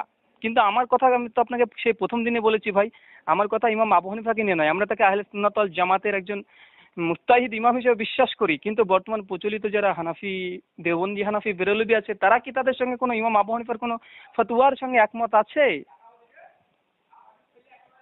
আমি তো সাধারণত বলি যে ইমাম আবু হানিফার কোনো মাসালা সাধারণত যারা বলে ওরা মানে ইমাম আবু হানিফা বাদ দিয়েছে, নতুন একটা ইজাম তৈরি করেছে, একটা ধর্ম তৈরি করে নিয়েছে। তার যথেষ্ট প্রমাণ আছে। যে কোনো মাসালার ক্ষেত্রে যদি বলতে লাগে আপনাকে যে ইমাম আবু হানিফাকে এখানে বাদ দিয়েছে, যে নিজের এখন নতুনভাবে মুস্তাহিদ হয়েছে, হয়ে যখন যার ইচ্ছা ফতোয়া কপি করেছে, কখন ইমাম মোহাম্মদ, কখন ইমাম ইউসুফ, কখন ইমাম জুফার, কখন আব্দুল ইবনে মুবারক, মানে 40 জন ছাত্র যখন তখন যার দিকে চলে গেছে। সেই বর্তমান হানাফি হেদায়ার লেখক, কুদরির লেখক, মুফতি দারুল উলুম দেওবন্দের এখন মুফতি যারা আছে, তারা সেটাকে টেনে নিয়ে বলছে এটা হানাফি মাযহাব। ভাই এটা ছেলে খেলা মনে কি? ভাই আমি এটা খুঁজছিলাম, আমি কিন্তু পাইনি। কিন্তু আমি আপনার কাছে ফোন করতাম আজকে মানে আজকালের মধ্যে আমি এটা খুঁজছিলাম যে কোথায় এনারা সিদ্ধান্ত দিয়েছেন। আপনি যেটা বললেন সেটা আমি তো খুঁজে পাচ্ছি না। ভাই আপনি শুধুমাত্র হেদায়া পড়লে, হেদায়া যে কোনো একটা মাসলা পড়লে বুঝতে পারবেন ভাই। আপনাকে বেশি দূরে যেতে হবে না। হেদায়া পড়ুন, 4-5টা ফিকি মাসালা বয়ান করা হয়েছে, বিভিন্ন দলিল উপস্থাপন করা হয়েছে, লাস্টে সিদ্ধান্ত কে দিয়েছে একটু দেখলে তো বুঝতে পেরে যাবেন। ইমাম আবু হানিফা কি কোনো সিদ্ধান্ত মানে সিদ্ধান্ত দিয়েছে যে এই মাসালা পড়ে এটাই হক? বাকিগুলো ইমাম ইউসুফ তোমারটা ভুল, ইমাম মোহাম্মদ তোমারটাও ভুল, এই মশলাটা এখানে ঠিক, এরকম কোনো সিদ্ধান্ত দিয়েছে কি দেখুন। এবারে বলি, ওই যে যার উপরে যে মশলাটার উপরে ফতোয়া হয়েছে, তাই না? জি। ওই মশলাটা যে হেদায়ের লেখক ফতোয়া দিয়েছেন, এটা আপনি মানে শিওর কি করে হচ্ছেন? আমি বুঝতে পারছি না এটা। আচ্ছা, আপনাকে আমি একটা বলে দিই জি যে বর্তমান কোনো যদি ফিকি কিতাব দেখেন, বর্তমান এখন রচিত এখন ফিকি কিতাব, যেমন ফিকুল হাদিস, ফিকুল সুন্নাহ, এগুলো যদি দেখেন, এখানে দেখবেন প্রথমে একটা মাসলা বয়ান করেছে যে বিদ্রোহ পাক না না পাক, দিয়ে বলছে যে ইমাম আজম আবু হানিফা এই মত পোষণ করেছেন, দিয়ে ইমাম আবু হানিফা দলিলটা উপস্থান করেছেন। তারপরে যে ইমাম শাফিঈ এই মত পোষণ করেছেন, ইমাম আহমেদ এই মত পোষণ করেছেন, এইভাবে কমপক্ষে 10 জন মুস্তাহিদ ইমামদের কথা নকল করেছেন, একবার সাহাবী তাবেঈ থেকে শুরু করে একদম ধরেন একবিংশ শতাব্দী পর্যন্ত। তারপরে সিদ্ধান্ত দিচ্ছে যে এতগুলো দলিল থেকে সামনে আমরা যেটা দেখলাম, এখানে মনে হচ্ছে ইমাম আহমেদ, ইমাম ইসহাক যে মতে পুরে দৃঢ় আছেন, সেই মতটাই গ্রহণযোগ্য, এটা কোরআন সুন্নাহর কাছাকাছি দিয়ে একটি সিদ্ধান্ত টেনেছে যে আমাদের নিকট এটাই সহি, এটাই ঠিক। এইভাবে প্রত্যেকটা মাসালা বয়ান করা হয়েছে ভাই। আচ্ছা, ঠিক আছে, আমি ওটা দেখবো। আর দ্বিতীয় কথা হলো, আমি ওই মাকতাবাদের সামেলায় তারিখে বাগদাদের একটা হাওয়ালা দিচ্ছিলেন আপনি নাজির সাহেবের সঙ্গে কথা বলার সময়। জি। তো তারিখে বাগদাদ কিতাবটা আমি মাকতাবাদের সামেলায় তো পেলাম না, খুঁজে ওটা কোথায় পাবো? কেন মানে রিজাল গ্রন্থে পেয়ে যাবেন। মাকতাবাদের সামেলায় পেয়ে যাবো? মাকতাবাদের সামেলাতে পেয়ে যাবেন। মাকতাবাদের সামেলায় ওখানে তো আপনার অনেকগুলো স্থান দেওয়া আছে। কোন ভার্সনটা,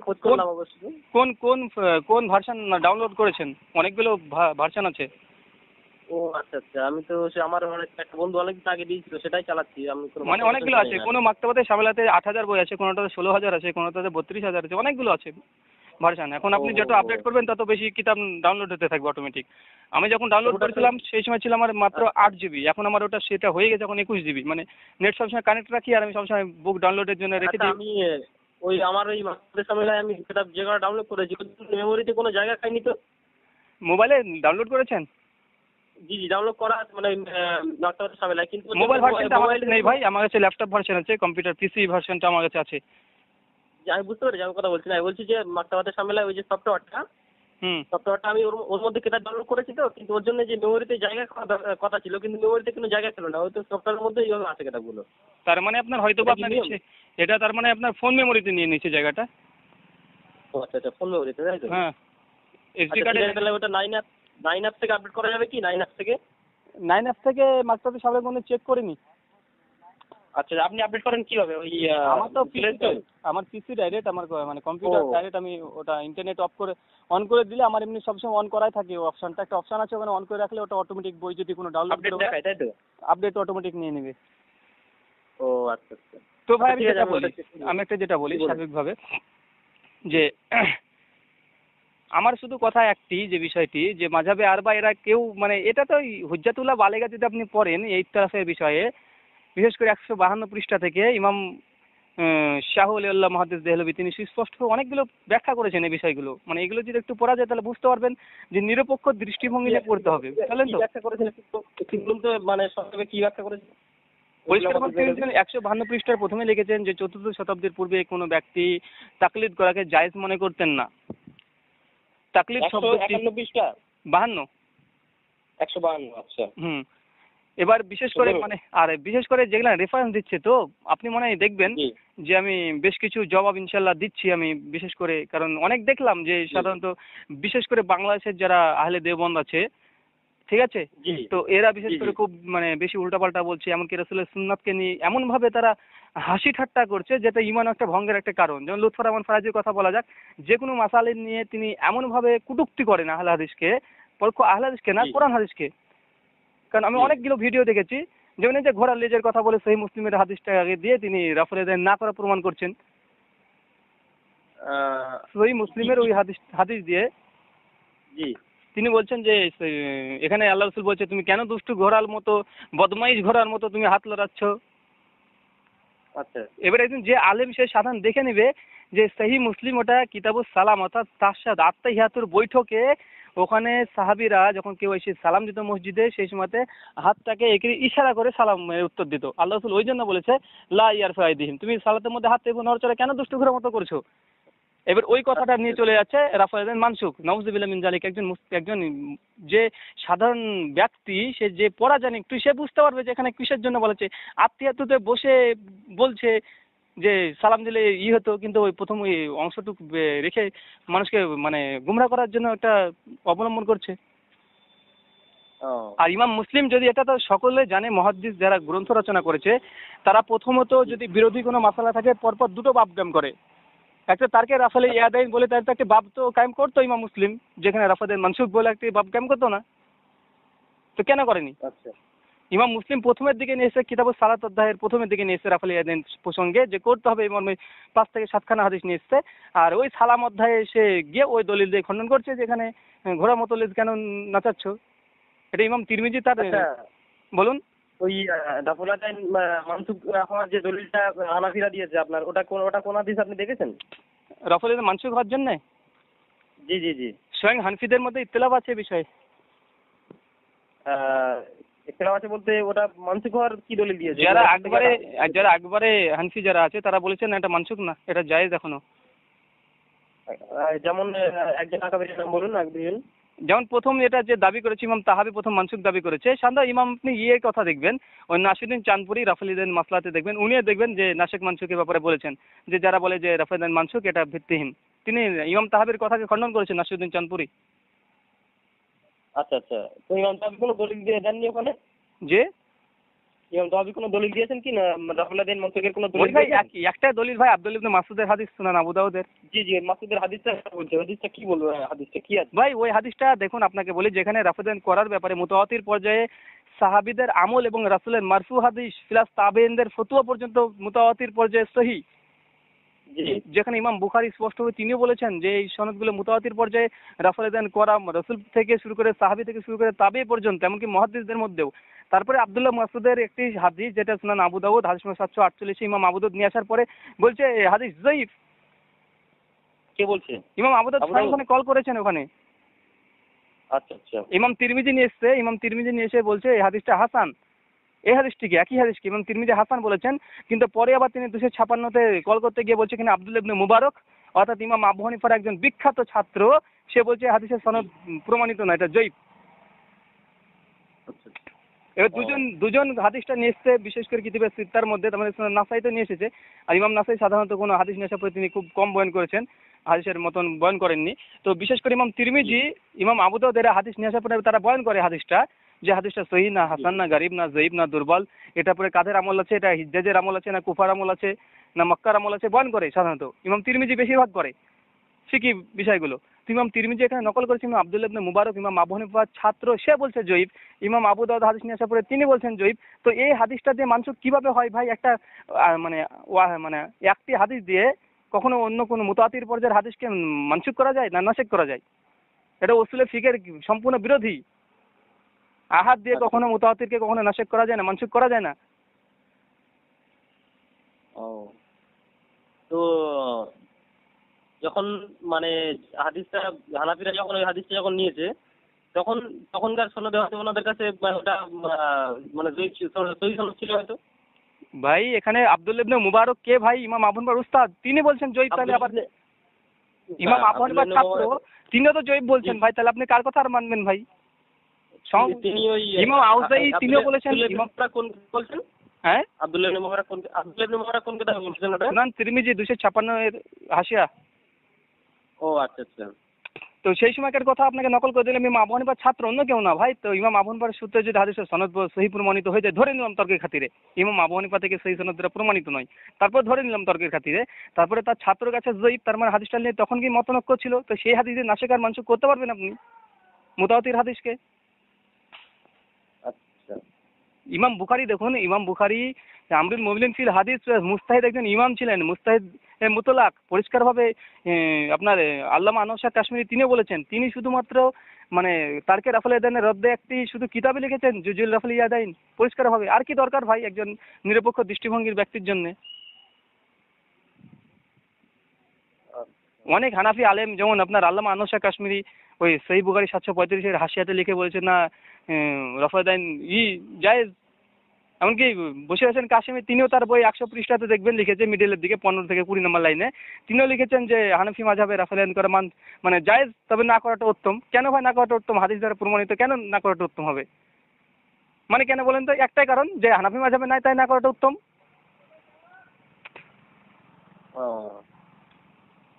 শুধুমাত্র আব্দুল্লাহ ইবনে মাসউদের সূত্রে একটাই হাদিস মারফু যেটা অকাট্য দলিল হিসেবে উপস্থাপন করে, বাকি যেসব কিছু হাদিস পেশ করেছে আব্দুল্লাহ ইবনে ওমরের হাদিস বর্ণনা করেছে, অথচ আব্দুল্লাহ ইবনে ওমর নিজে স্বয়ং বুখারীতে আছে তিনি রাফাল ইয়াদাইন করতেন, কিন্তু ইবনে আবি শাইবা থেকে নকল করেছে আব্দুল্লাহ ইবনে ওমর তিনি রাফাল ইয়াদাইন করেনি। এ কি?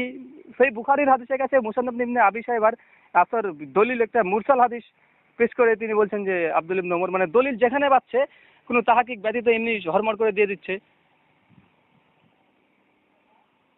দলিল তো ভাই শিয়াদের কাছেও আছে, কাদিয়ানীদের কাছেও আছে, নেই কি? কাদিয়ানীদের কাছে দলিল নাই নবীজি মৃত্যুবরণ করেছে? কোরআন থেকে দলিল দিচ্ছে ওরা নবীজি মৃত্যুবরণ করেছে, ঈসা আলাইহিস সালাম মৃত্যুবরণ করেছে, কোরআন থেকে দলিল 35টা আয়াত। ঈসা আলাইহিস সালামের কি দলিল দিচ্ছে? সূরা ইমরান পড়বেন 144 নম্বর আয়াত, ওয়ামা মুহাম্মাদ ইল্লা রাসূলা, যে আয়াতে আছে যে মুহাম্মদ একজন রাসূল ব্যতীত কিছু না, তার পূর্বে সমস্ত নবীরা ইন্তেকাল করেছে, তোমরা কি ভাবছো? তাই পূর্বে নবী বলতে সমস্ত নবী বলেছে কি? হ্যাঁ, কদখলাত ক্বাবলিহির রাসূল, তার পূর্ববর্তী কি বলছে তাহলে? তার পূর্ববর্তী সমস্ত নবীরা কি করেছে? পূর্ববর্তী জি কাবল মানে পূর্ববর্তী নবীরা গুজরে গেছে বলে মানে অর্থ নেওয়া হয়েছে, তাই না? হ্যাঁ, তার মানে কি? তার মানে ঈসা আলাইহিস সালাম তো পূর্বেই ছিল, তার মানে মৃত্যুবরণ করেছে না? মৃত্যুবরণ করে যাবে তা উনি তো, ওনাকে যদি আসমান উঠিয়ে নেওয়া হয় সেটাও তো এক ধরনের মানে গুজরে যাওয়া হলো নাকি? সূরা মারিয়ামে আছে মুতাফফিকি শব্দ ব্যবহার করেছে, মৃত্যুবরণ করেছে। জি জি জি, সূরা মারিয়ামে আছে 35 থেকে 38 নম্বর আয়াত দেখবেন, ওখানে মুতাফফিকি শব্দ ব্যবহার করেছে, মৃত্যুবরণ করেছে। আচ্ছা আচ্ছা, তাওয়াফা। ঠিক আছে, ওরা 35টা আয়াত দলিল দিয়েছে কোরআন থেকে, ভাই হাদিস থেকে দেয়নি, কোরআন থেকে দিয়েছে। তো কাদিয়ানদের কাছে দলিল আছে, তারা চ্যালেঞ্জ করে বেড়াচ্ছে। শিয়াদের কাছে দলিল নেই, শিয়ারা দের দলিল তো অকাট্য দলিল, এমন এমন দলিল দিবে আপনি দেখবেন এবারে তাজ্জব হয়ে যাবেন যে এইসব দলিল দিচ্ছে ওরা। কিন্তু দলিল তো সবাই দিচ্ছে, কিন্তু দলিলের মধ্যে সহি জয়ীফ এটা তো নির্ধারণ করতে হবে। আর যে বলে যে হাদিস সহি কে বললো, ইমাম বুখারী কথা কেন মানবো, তাকলিদ হয়ে যাচ্ছে, এগুলো একটা মূর্খ জাহালিয়াত, মানে শুধুমাত্র হাদিসকে অস্বীকার করা একটা বাহানা, অবকৌশল ছাড়া কিছু না। না কিন্তু এর তো উত্তর দিতে হবে, উত্তরগুলো কোথায় পাবো? কোনগুলো ভাই? এই কেউ যদি বলে যে হাদিসের এই বিষয়ে তাকলিদ কেন করতে যাব? আপনি প্রশ্ন করছেন কি আমাকে? প্রশ্ন করুন, ইনশাআল্লাহ উত্তর দেব। আচ্ছা আপনি বলুন, উত্তর দিন। কি প্রশ্ন করুন আগে, প্রশ্ন করুন। ধরুন আপনাকে বললাম যে আপনারা মাযহাবে তাকলিদ করতে চাইছেন না, তাহলে হাদিসের তাকলিদ কেন করছেন? মাযহাবে তাকলিদ কেন করছি না? মাযহাবের ফতোয়ার তাকলিদ করছি না, হাদিসের কিতাবের কেন তাকলিদ করছি?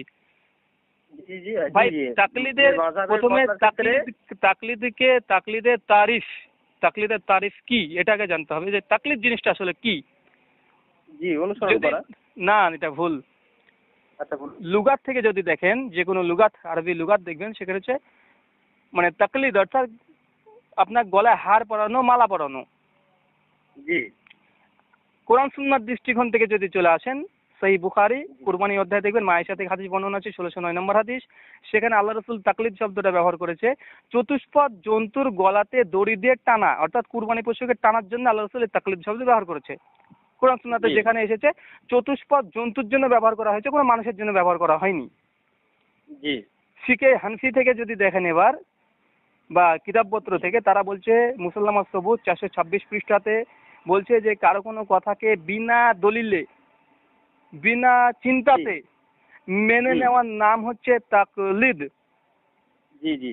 ইমাম গাজ্জালি কথা নকল করেছেন, ইমাম নাসিরুদ্দিন চাঁদপুরি ইমাম মানব কেন প্রথমে এই কথা নকল করেছেন, ইমাম আহমেদ ইয়ারখান নাইমি তিনি কথা নকল করেছেন, তাকি উসমানী তিনি কথা নকল করেছেন। সকলে এখানে একমত যে কারো কোনো কথাকে বিনা দলিলে, বিনা চিন্তা ভাবনাতে মুকাল্লিদের জন্য মেনে নেওয়ার নাম হচ্ছে তাকলিদ। জি জি জি। মানে তাকলিদ যেখানে থাকবে সেখানে দলিলের চিন্তা আপনাকে করতে হবে না। ইমাম সাহেব বলেছে, অবশ্যই ইমাম সাহেবের কাছে ছিল, আমি মানছি, আমার কাছে দলিলের দরকার নেই। জি জি, আমিও একটা জানি। আচ্ছা ঠিক আছে। আর ইত্তেবা শব্দের মানে পার্থক্য আছে, ইত্তেবা যখন চলে আসবে সেখানে চলে আসবে দলিল। ইমাম বুখারী যখন কোনো হাদিসকে সহি বলেছে, তিনি স্পষ্টভাবে তারিখুল কাবির গ্রন্থে প্রত্যেকটা রাবি সম্পর্কে বয়ান করে গেছেন, যে রাবি সম্পর্কে এই মুহাদ্দিস সাহেব বলেছে, ও বলেছে। একজন না, কমপক্ষে 5 জন, 7 জন, 8 জন, 10 জন, 14 জন পর্যন্ত জাররা তাদিল দুটোই তিনি বর্ণনা করেছেন। তো এখানে তাকলিদ হলো কোথাও? উনি তো দলিল উপস্থাপন করেছেন। ইমাম হাজার আসকালানি করেছে। আমি বলি একটুখানি বলুন। অনেক অনেক এমন জায়গায় দেখা গেছে যে মানে ইমাম বুখারী যে হাদিসগুলোকে মানে সহি প্রমাণ করেছেন, আবার অন্যান্য ইমামরা আবার সেই হাদিসগুলোকে আবার রদ করে দিয়েছেন, এরকম দেখা গেছে। তো এমন একটা হাদিসের নাম বলতে হবে, তারপরে দলিল দিতে হবে। নাম তো আমি এক্ষুনি বলতে পারছি না। ইমাম বুখারী যে হাদিসকে সহি বলেছে, ইমাম তিরমিজি জয়ীফ বলেছে, এমন একটা উদাহরণ দিলে তো তারপরে আলোচনা করব। আচ্ছা, তাহলে আমি পরের আলোচনা ধরে নিলাম এই ধরনের হাদিস আছে, ধরে নিলাম, আপনি দিতে পারলেন না, ঠিক আছে, ধরে নিলাম। এখন একজন মুস্তাহিদের কাজ কি হবে? উক্ত হাদিসকে কি করা, তাহাকিক করা। দেখতে হবে ইমাম বুখারী একটা কল দিয়েছেন যে হাদিসটা জয়ীফ, ইমাম মুসলিম বলছে না হাদিসটা সহি। আপনি সনদের বাহাসে চলে যান যে সনদ সম্পর্কে কার জাররা বেশি বর্ণিত হচ্ছে। এটা উসুল যে রাবির পরে জাররা অধিকাংশ হবে। দেখা যাচ্ছে একজন রাবি সম্পর্কে মুহাম্মদ ইবনে ইসমাইল ধরুন একজন রাবি, তো মুহাম্মদ ইবনে ইসমাইল সম্পর্কে 14 জন মুহাদ্দিসিনদের মানে জাররা এবং তাদিল পাওয়া যাচ্ছে। তার মধ্যে 9 জন করেছে জাররা, 5 জন করেছে তাদিল করেছে, আদাল প্রমাণিত আছে। সেক্ষেত্রে আপনার 9 জনের যেটা জামহুর রাজ্যের দিকে ঝুঁকেছে সেই কথাটাকে প্রাধান্য পাবে। এটা উসুলে ফিকে লেখা আছে, উসুলে হাদিসে লেখা আছে, যারা যেদিকে বেশি হবে সেদিকে আমাদেরকে গ্রহণ করতে হবে, আর বাকি 5 জন ছেড়ে দিতে হবে ওখানে। এটা উসুলে হাদিসের মানে বিশেষ করে তাকরির করা একটা নীতিমালা। তো আপনি সেদিকে তখন একটা মুস্তাহিদের কাজ, তখন একটা মুস্তাহিদ তখন কি করবে ভাই? ইমাম বুখারীর একজন ফতোয়া দিয়ে চলে গেছে কবে, ওই সাজুন ওই ফতোয়ার পরে মানবে, তাহলে এখন আলেম হয়ে আপনি কি করবেন ভাই? নতুন করে আলেম হয়ে আপনি জ্ঞান অর্জন করে কি করবেন? তাহলে এবার মানবো, তাহলে কোনটা ঠিক বলবো যে তার তিরমিজি মানে ধরুন ইমাম তিরমিজি একটা হাদিস রদ করেছেন বুখারীর হাদিসকে, তাহলে মানবো কোনটা? বুখারীটা মানবো, মানে বুখারী সহি বলেছেন সেটা মানবো, না ইমাম তিরমিজি ভাই সেই হাদিসটির উপরে মুহাদ্দিসগণ গবেষণা করে সেটা ফায়সালা দেবে, আপনি সেটা মানবেন, তিনি দলিল উপস্থাপন করবেন যে যারা 9 জন করেছে তাদিল 5 জন করেছে, তো তাদিল বাদ যাবে, যারাটা গ্রহণ হয়ে যাবে, হাদিসটা বাদ চলে গেলে এবং বুখারীর যদি তাহাকে ভুল প্রমাণিত হয়ে গেলে ছেড়ে দিতে হবে। ইমাম বুখারী এবারে আমি বলি বলুন।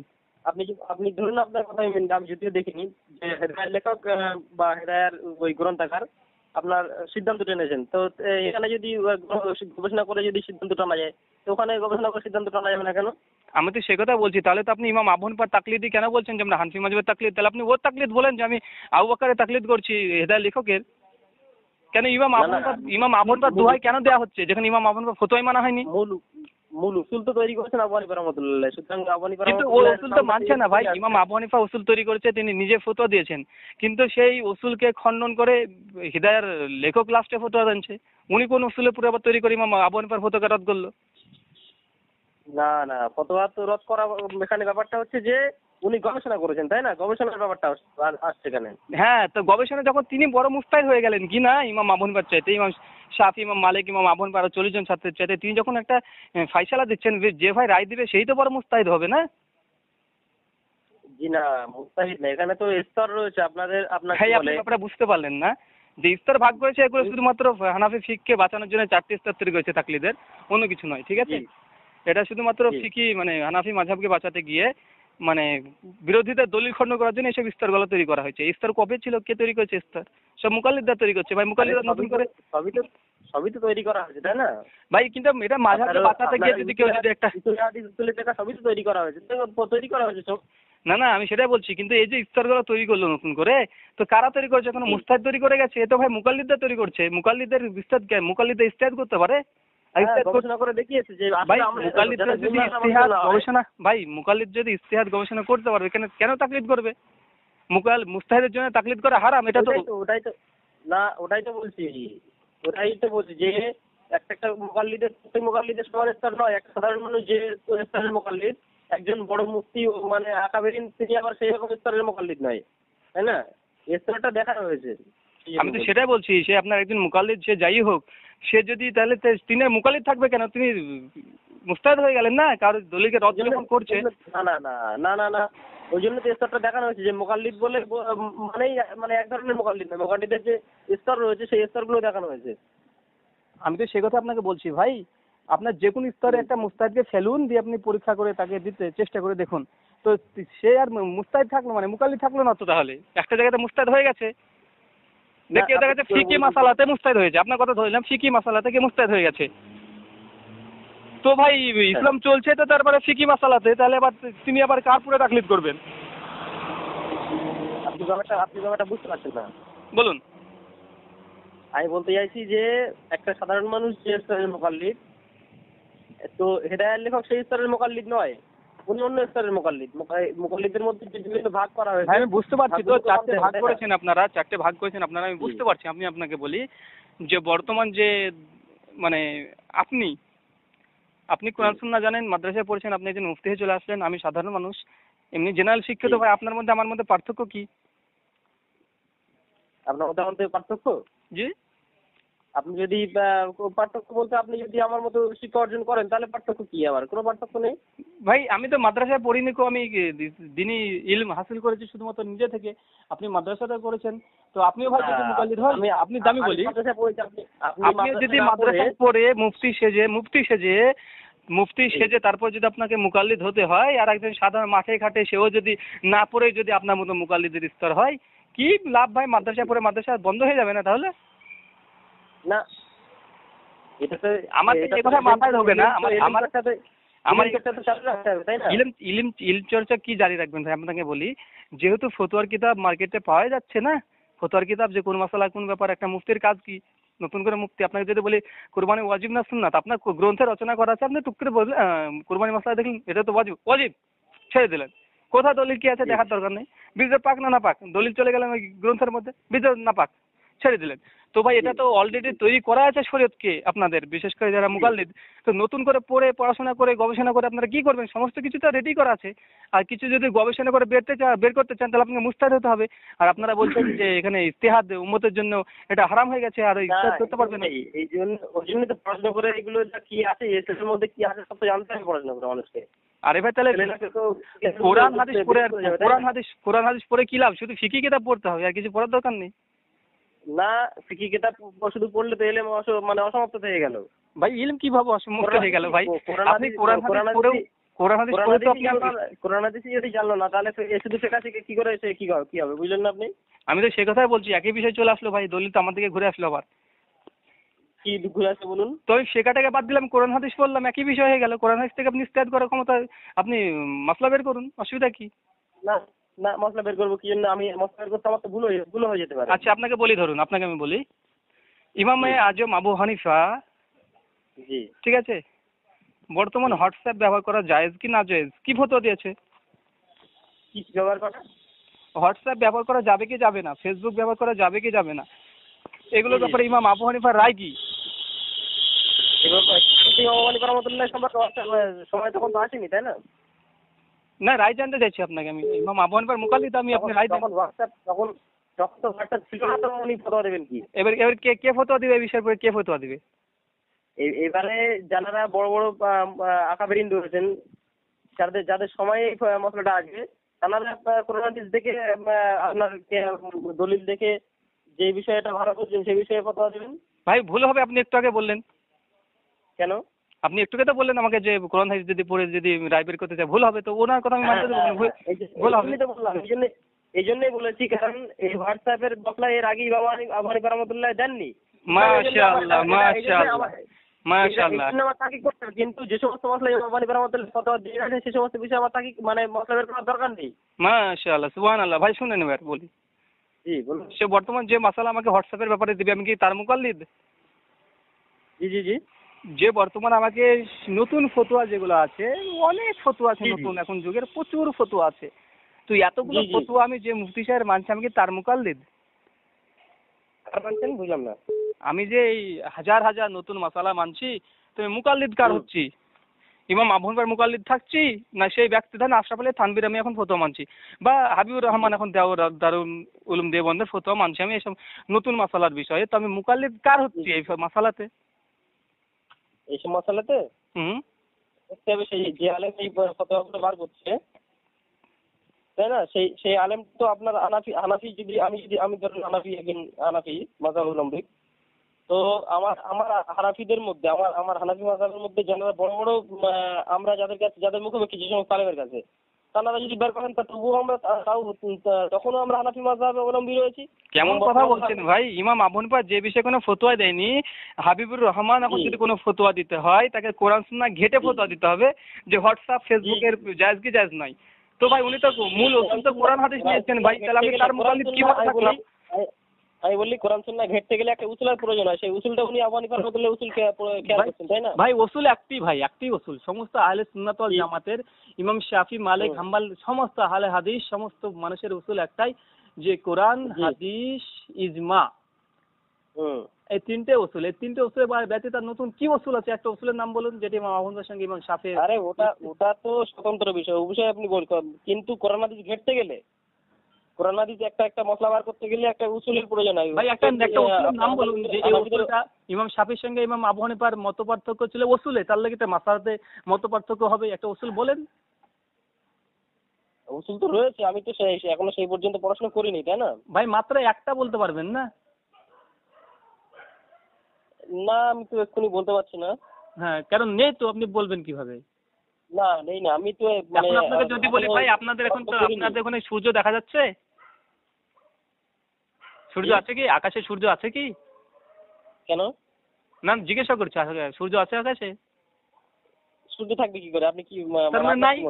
আপনি নাই তো, না থাকলে আপনি সেই জিনিসকে বলবেন কিভাবে এখন যদি কেউ তর্ক করে? তো এই আপনি যদি এক মিনিট আপনি যদি কানাকে জিজ্ঞাসা করেন যে সূর্য আছে কি, আপনি সে কি বলবে? হ্যাঁ, আপনি যদি কোনো কানাকে জিজ্ঞাসা করেন যে এখন সূর্য, আরে ভাই কোরআনে আল্লাহ সুবহানাহু ওয়া তাআলা তার ব্যাপারে পৃথক বলেছে যে অন্ধ আর চক্ষুষ্মান কখনো সমান হতে পারে, সূরা ফাতিরে বলেছে না? তো তাকে কেন প্রশ্ন করতে যাবো ভাই? আমি তো সেটাই বলছি যে আমি এখনো পড়াশোনা করিনি, আমি তো পড়াশোনা করছি, স্টাডি করছি, যখন আমার সামনে আসবে তখন আমি দেখতে পাবো। তাই এ বিষয়ে কোনো ওসুল তো আমি আপনাকে বলে দিলাম না যে এই ব্যাপারে কোনো মতপার্থক্য নেই, সবাই কোরআন, হাদিস, সাহাবীদের মানে ইজমা, এই তিনটে হচ্ছে মূল ওসুল। তারপরে কি ওসুল নতুন তৈরি হয়েছে যার জন্য ইমাম শাফি আর ইমাম আবু হানিফার নিকটে এত মতপার্থক্য হবে, ইমাম আহমেদের আলাদা ওসুল? কিসের আলাদা ওসুল হবে ইজতিহাদ করার জন্য? একই তো কোরআন সুন্নাহ থেকে সকল ইজতিহাদ করছে, আলাদা আবার কি হবে ওসুল? হ্যাঁ, উসুল একটা হতে পারে আলাদা, একটা উসুল হতে পারে আলাদা। ইমাম আহমদ ইবনে হাম্বল 10 লক্ষ হাদিসের হাফেজ ছিলেন, তার জন্য বিশেষ করে তিনি কোরআন সুন্নাহর বেশি কাছাকাছি ফতোয়া দিতে পারবে, কারণ তার ইলম বেশি। ইমাম আবু হানিফা রাহিমাহুল্লাহ তার হাদিসের উপরে তেমন কোনো মুহাদ্দিস থেকে প্রমাণিত নয় যে তিনি হাদিসের উপরে মুহাদ্দিস ছিলেন, ঠিক আছে? তার জন্য তিনি কোরআনের আয়াত জানতেন, তিনি হাদিস খুব বেশি জানতেন না, সেই কারণে তার ফতোয়া কোরআন সুন্নাহর অনুকূলে না হওয়ার কথা। এতটা উসুল ঠিক আছে। আপনি তো এটা বুঝতে পারছেন যে ধরুন কি আহমদ ইবনে হাম্বল রাহমাতুল্লাহ বেশি কোরআন সুন্নাহর কাছাকাছি ফতোয়া দিতে পারেন, তা আপনি তো তাকেও মানছেন না। ভাই কোথায় মানলাম না দেখুন দেখি? তা আপনি কি তার মাযহাব মানেন? ভাই মাযহাব মানতে হবে যে তার তাকলিদ করতে হবে, এটাই তো কোরআন হাদিস ইজমা দ্বারা প্রমাণিত নয়। কেন সেই যেটা কোরআন হাদিস ইজমা দ্বারা প্রমাণিত নয় সেটা মানতে গেলে আমি তো ভাই গুমরা হয়ে যাব। কোরআন হাদিস ইজমা দ্বারা প্রমাণিত নয় আপনি বলছেন, আবার অন্তত ইজমার দাবি করতে হবে ভাই। আবার অন্যান্য আলেমরা সবাই প্রমাণ করে দেখিয়ে দিচ্ছে যে মাযহাব মানা ইজমা হয়ে গেছে। কোথায় আছে ভাই? আপনি সেই সমস্ত আলেমদের কিতাবপত্র পড়লে দেখতে পাবেন। আমি তাহলে একটা কথা আপনাদেরই বলে দিই, কারণ আপনাদের যদি ঘরে কিতাব দেয় তাহলে আপনাদের কাছে হুজ্জাত বেশি হুজ্জাত হবে, তাই কি না? রশিদ আহমেদ গাঙ্গুহি তার গ্রন্থ তাজকিরাতুল রশিদ প্রথম খণ্ড 131 পৃষ্ঠা, ওখানে আশরাফ আলী থানভীকে একটি প্রশ্ন করেছিলেন রশিদ আহমেদ গাঙ্গুহি, 4টে মাযহাবের উপরে উম্মতে কোনো ইজমা হয়েছে কি হয়নি। আশরাফ আলী থানভী পরিষ্কারভাবে উত্তরে চিঠিতে লিখেছেন, আর সেই কথাটা নকল করেছেন রশিদ আহমেদ গাঙ্গুহি তার 131 পৃষ্ঠায় তাজকিরাতুল রশিদে। আশরাফ আলী থানভী বলেছে যে 4টে মাযহাব মানা যে ওয়াজিব, একটা তাকলিদে সাক্ষী করা যে ওয়াজিব, কোনো কালে কখনোই ইজমা হয়নি, এটা ভিত্তিহীন। এটা কে বলেছে? মানে আশরাফ আলী থানভী বলেছেন, তাই তো? আশরাফ আলী থানভী বলেছেন, আর রশিদ আহমেদ থানভী তার গ্রন্থে নিয়ে এসেছেন, তার মানে তিনি সমর্থন করেছেন। দুজন একবারে দেবন্দের কথা দিয়ে দিলাম। তাহলে যারা যে সমস্ত আলেমরা ইজমা বলছেন তাদের আবার দলিলটা দেখতে হবে।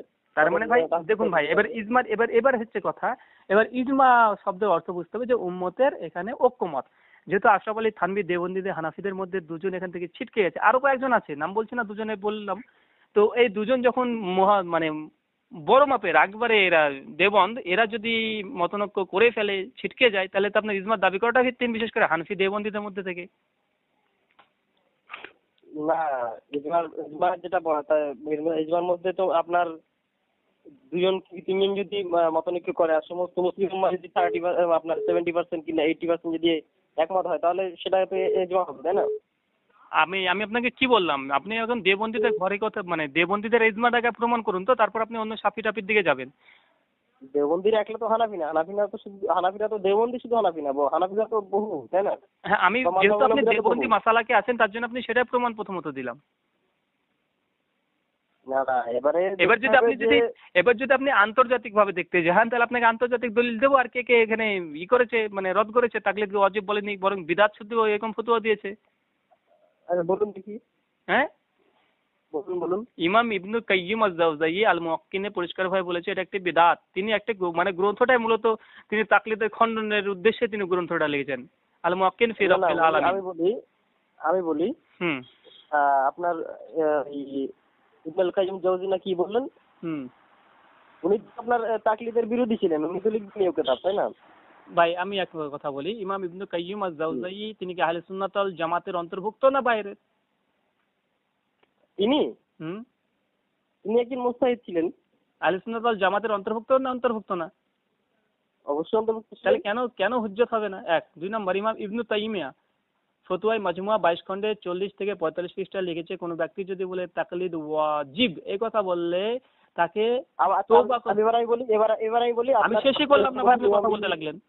একটুখানি আমি শেষ করে দিই, ইমাম ইবনু তাইমিয়ার কলটা আমি শেষ করে দিই, তারপরে প্রশ্ন করেন, আপনি প্রশ্ন করার জায়গা পাবেন না। আচ্ছা বলুন। ইমাম ইবনু তাইমিয়া পরিষ্কারভাবে বলেছে ফতোয়ায়ে মাজমুয়াতে যে কোনো ব্যক্তি যদি এই আকীদা পোষণ করে যে 4টে মাযহাবের কোনো এক মাযহাবের তাকলিদে সাক্ষী করা ওয়াজিব, সেই ব্যক্তিকে তওবা করানো ওয়াজিব। আর সে যদি তওবা না করে ইসলামিক দেশ হলে তাকে কতল করা ওয়াজিব। এক। দুই নম্বর বলেছেন এখানে যে কোনো ব্যক্তি যদি এমনি যদি মাযহাব হানাফি মাযহাব মানছে কিন্তু ওয়াজিব মনে করে, এমনি মানছে না, এটা ওয়াজিব না, এটা মানছে তিনি, তাহলে তার ক্ষেত্রে জায়েজ আছে। একজন সাধারণ যে কিছু জানে না, সে এমনি হানাফি মাযহাব ইন্ডিয়াতে চলছে, তিনি মানছে, তিনিও এই আকীদা নাই যে ওয়াজিব বা ফরজ মাযহাব মানতে হবে বা শাফিকে মানতে হবে, হাম্বলীকে মানতে হবে, তাদের ক্ষেত্রে ছাড় আছে, কোনো সমস্যা নেই। এবার প্রশ্ন করুন।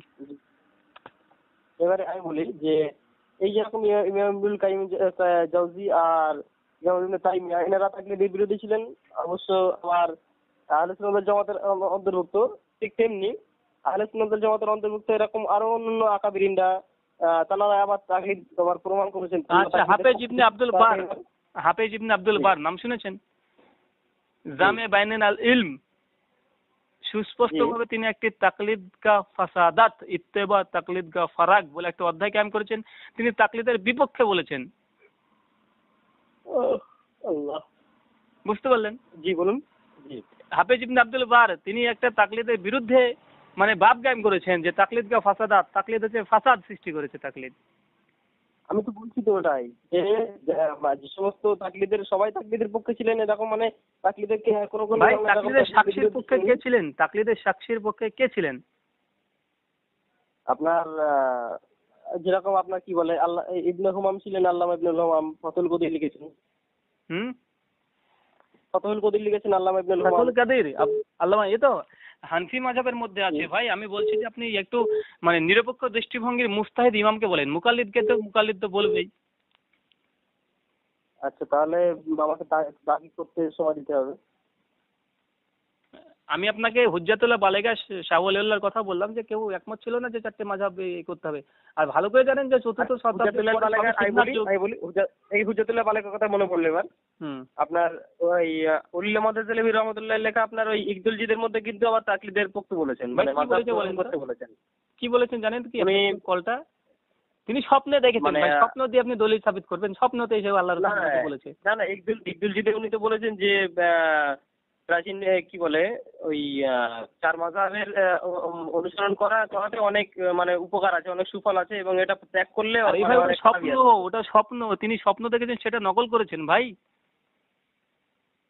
কি স্বপ্ন দেখেছেন? উনি স্বপ্ন দেখেছেন যে আল্লাহ রাসূল এসে সাল্লাল্লাহু আলাইহি রাহমাহুল্লাহকে বলছেন যে রাসূলুল্লাহ স্বপ্ন দেখেছেন, সেটা কি মিথ্যা স্বপ্ন? ভাই রাসূলুল্লাহকে স্বপ্ন যে দেখবে সেই সত্য দেখলো, সেই বুখারী হাদিস দ্বারা প্রমাণিত। কিন্তু কোন এক শয়তান আসলো আপনার সামনে, শয়তান এসে, আপনি তো রাসূলকে সচক্ষে দেখেন যে কেমন দেখতে ছিল, তাই আপনাকে আসলে আপনি বিশ্বাস করলেন আমি তো চিনি আল্লাহ রাসূলকে।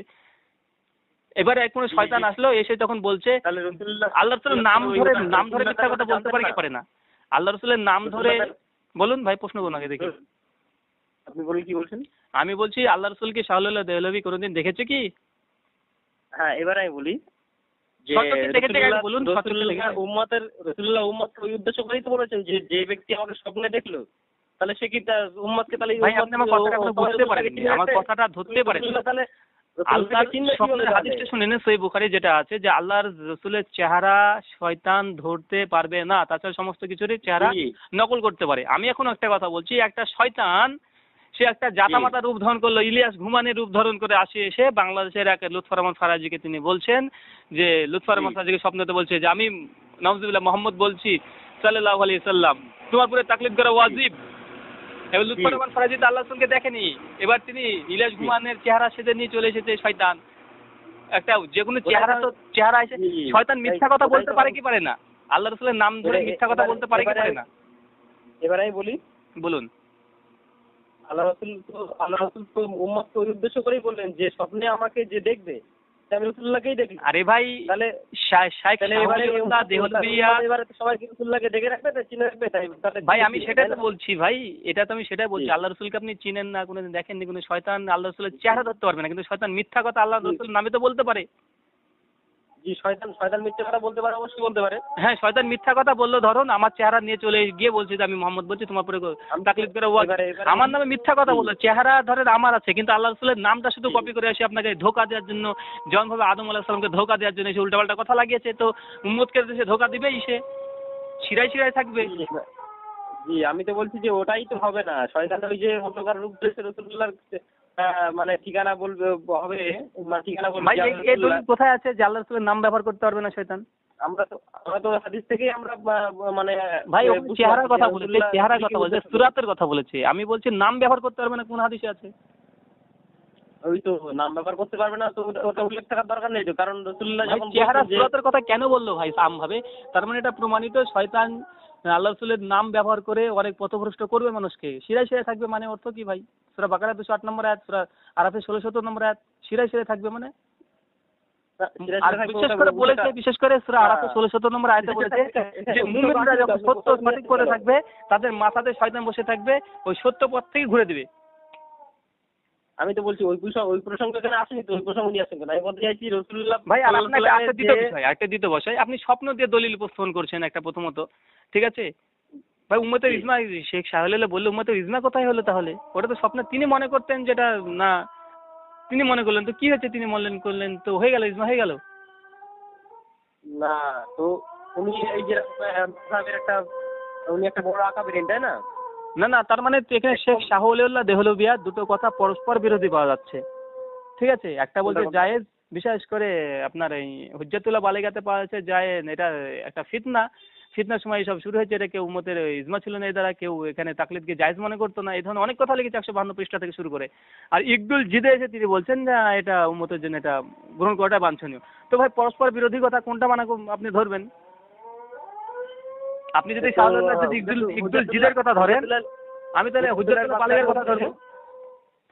হুজ্জাতুল্লাহ বালিগার মধ্যে যেটা আপনার ওই ফিতনা করতো, এই তাকলিদে ফিতনা, হ্যাঁ, এটা কি উনি কি ওনার ওই তাকলিদে ফিতনার পক্ষে বলেছেন, এটা কারণ তার কথা নকল করেছেন, মানে ওনার কথা নকল করেছেন? ভাই মা আনা আলাইহি ওয়াস সাহাবী, সুনান আবু দাউদ হাদিস নম্বর 4597। আমরা কার পথে চলবো ভাই? আল্লাহ রাসূল এবং সাহাবী রাদিয়াল্লাহু তাআলা আনহু, যাদের উপরে আল্লাহ সুবহানাহু ওয়া তাআলা নিজে খুশি হয়েছেন, আল্লাহ সুবহানাহু ওয়া তাআলা তাদের উপরে খুশি হয়েছেন, সূরা তওবা আয়াত নম্বর 100। তো ভাই এখানে 400 হিজরি পর্যন্ত যখন তাকলিদে পুরে কোনো ব্যক্তি শেখ শাহউল্লাহ দেহলভী হুজ্জাতুল্লাহ বালিগায় বলছেন যে কেউ একমত পোষণ করেনি, এটাকে ফিতনায় মনে করতেন, তারপরে 400 হিজরির পরে যদি ধরে নিলাম কেউ মাযহাব মানার জন্য ওয়াজিব মনে করলো, ভাই তার কথা আমার দলিল কি ভাই? আমি 400 হিজরি পর্যন্ত দলিল যারা স্বর্ণযুগ তারাই পক্ষে মত পোষণ করেনি, আর আমি এই ফিতনার যুগের মানুষের কথা কেন নিতে দেবো? তাই কি না? স্বর্ণযুগে কি বললেন বুঝলাম না। আমি বলছি যে 400 হিজরি পর্যন্ত যেহেতু কোনো সালেফে সালেহিন, দেখুন এই 400 হিজরির মধ্যে সমস্ত মুহাদ্দিসের যুগ 400 হিজরি পর্যন্ত ছিল মোটামুটি ধরা যায়, সমস্ত মুজতাহিদ এবং মুহাদ্দিস, এই যে স্বর্ণ যুগ পর্যন্ত কোনো ব্যক্তি তাকলিদকে ওয়াজিব মনে করতেন না, এটা ফিতনা মনে করতেন। 400 হিজরির পরে ধরে নিলাম যে তাকলিদ ওয়াজিব হয়ে গিয়েছিল উম্মতের জন্য, ভাই ফিতনার যুগের ওয়াজিব কেন নিব? স্বর্ণ যুগ পড়ে থাকলো, স্বর্ণ যুগে যারাই এই তাকলিদকে ঘৃণা করতেন, আর আমাদের 400 হিজরির পরে সেটাকে ওয়াজিব হয়। এটা তাকলিদকে ঘৃণা করতেন সবাই, আপনি কি মানে কিভাবে বলছেন? শেখ শাহউল্লাহ দেহলভী অনেকগুলো করেছে, দেখুন হুজ্জাতুল্লাহ বালিগাতে অনেক বলেছে যে কিয়াসে করার চাইতে পেশাব ফেরা অনেক ভালো। কি বলেছে বুঝলাম না? কিয়াসের চাইতে পেশাব ফেরা অনেক ভালো, পেশাব মানে কিয়াসি দলিল, মানে কিয়াসের উপরে। কিয়াসের উপরে পেশাব করা ভালো? হ্যাঁ, উত্তম। মানে বুঝলাম না, একটু ক্লিয়ার করে বলুন। হুজ্জাতুল্লাহ বালিগাতা তিনি কথা নকল করছেন, বুঝতে পারলেন তো? জি। যে অনেক কথা বলেছে ভাই। আপনি হুজ্জাতুল্লাহ বালিগা, আপনাকে রিকোয়েস্ট করবো আপনি 152 পৃষ্ঠা থেকে পড়তে শুরু করেন 175 পৃষ্ঠা পর্যন্ত, তাহলে শাহুল দেহলভি কম্পেয়ার করেছে, তাকলিদের পক্ষে বিপক্ষে দুটো উপস্থাপন করেছে, করে দেখবেন তিনি কি বোঝাতে চেয়েছেন, তাহলে আপনি বুঝতে পারবেন সেই সময়কার ইতিহাস কি ছিল।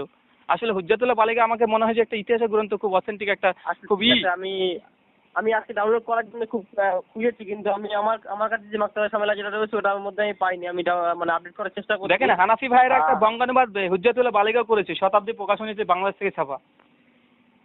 বঙ্গানুবাদ করেছে? জি, দুটো খণ্ডই করেছে।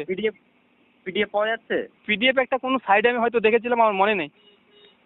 ও আচ্ছা, ঠিক আছে, আমি জোগাড় করার চেষ্টা করছি। ঠিক আছে, তো আমি সেটাই বলছি যে এটা তো এই কথাটা তো যেহেতু স্পষ্ট যে 400 পর্যন্ত কেউ উম্মতে ইজমা ছিল না যে তাকলিদ করতে হবে, তো 400 পরে আমি কেন করতে যাবো যেটা স্বর্ণযুগে কেউ করেনি? মা আনা আলাহি ওয়াসহাবি এই পথে থাকলেন না, তা ছিটকে গেলেন ভাই। না না, সুস্পষ্ট ভাই, এটা স্বীকার করতেই হবে ভাই, স্বীকার করতে হবে, আমি সেই পথ থেকে ছিটকে গেলাম। আব্দুল্লাহ ইবনে মাসউদ যেমন সুস্পষ্ট ভাবে বলছে, আব্দুল্লাহ ইবনে মাসউদ, আল্লাহ রাসূল যাকে বলেছে যে আব্দুল্লাহ ইবনে মাসউদের কাছে ইলম আরোহণ করার জন্য, তো বিষয় হচ্ছে আব্দুল্লাহ ইবনে মাসউদ সুস্পষ্ট তিনি বলছেন যে লা তাকলিদু দিনাকুম রাজুলান, তোমরা দিনের ব্যাপারে কোনো ব্যক্তির তাকলিদই করো না। তাবরানী কাবির হাদিস নম্বর 8764, মাজমুআ জাওয়াদ হাদিস নম্বর 850, বাইহাকি দ্বিতীয় খণ্ডে 10 পৃষ্ঠা হাদিস সহিহ সনদে প্রমাণিত। মুআজ বিন জাবাল তিনিও বলেছেন, আরেকবার বলুন, এবার একবার বলুন, লা তাকলিদু দিনাকুম রাজুলান, মানে কোনো ব্যক্তির দিনের ব্যাপারে তাকলিদ করো না। মাশহুর উক্তি ভাই। এই এবারে পরের অংশে তো তাকলিদ করার কথা বলেছে ইমাম, ওখানে ইমাম আব্দুল্লাহ ইবনে মাসউদ তিনি সাহাবীদের তাকলিদের কথা বলছে, যদি করতে যাও তাহলে কোনো সাহাবীর করো, অন্য কোনো ব্যক্তির করতে বলেনি। ওর পরের এবারটা পড়ুন দেখি। ওর পরের এবারটা পড়ুন দেখি। আমি তো ভাই এখন রাস্তাতে আছি, আমার এটুকু মুখস্থ ছিল সেই জন্য বলে দিলাম।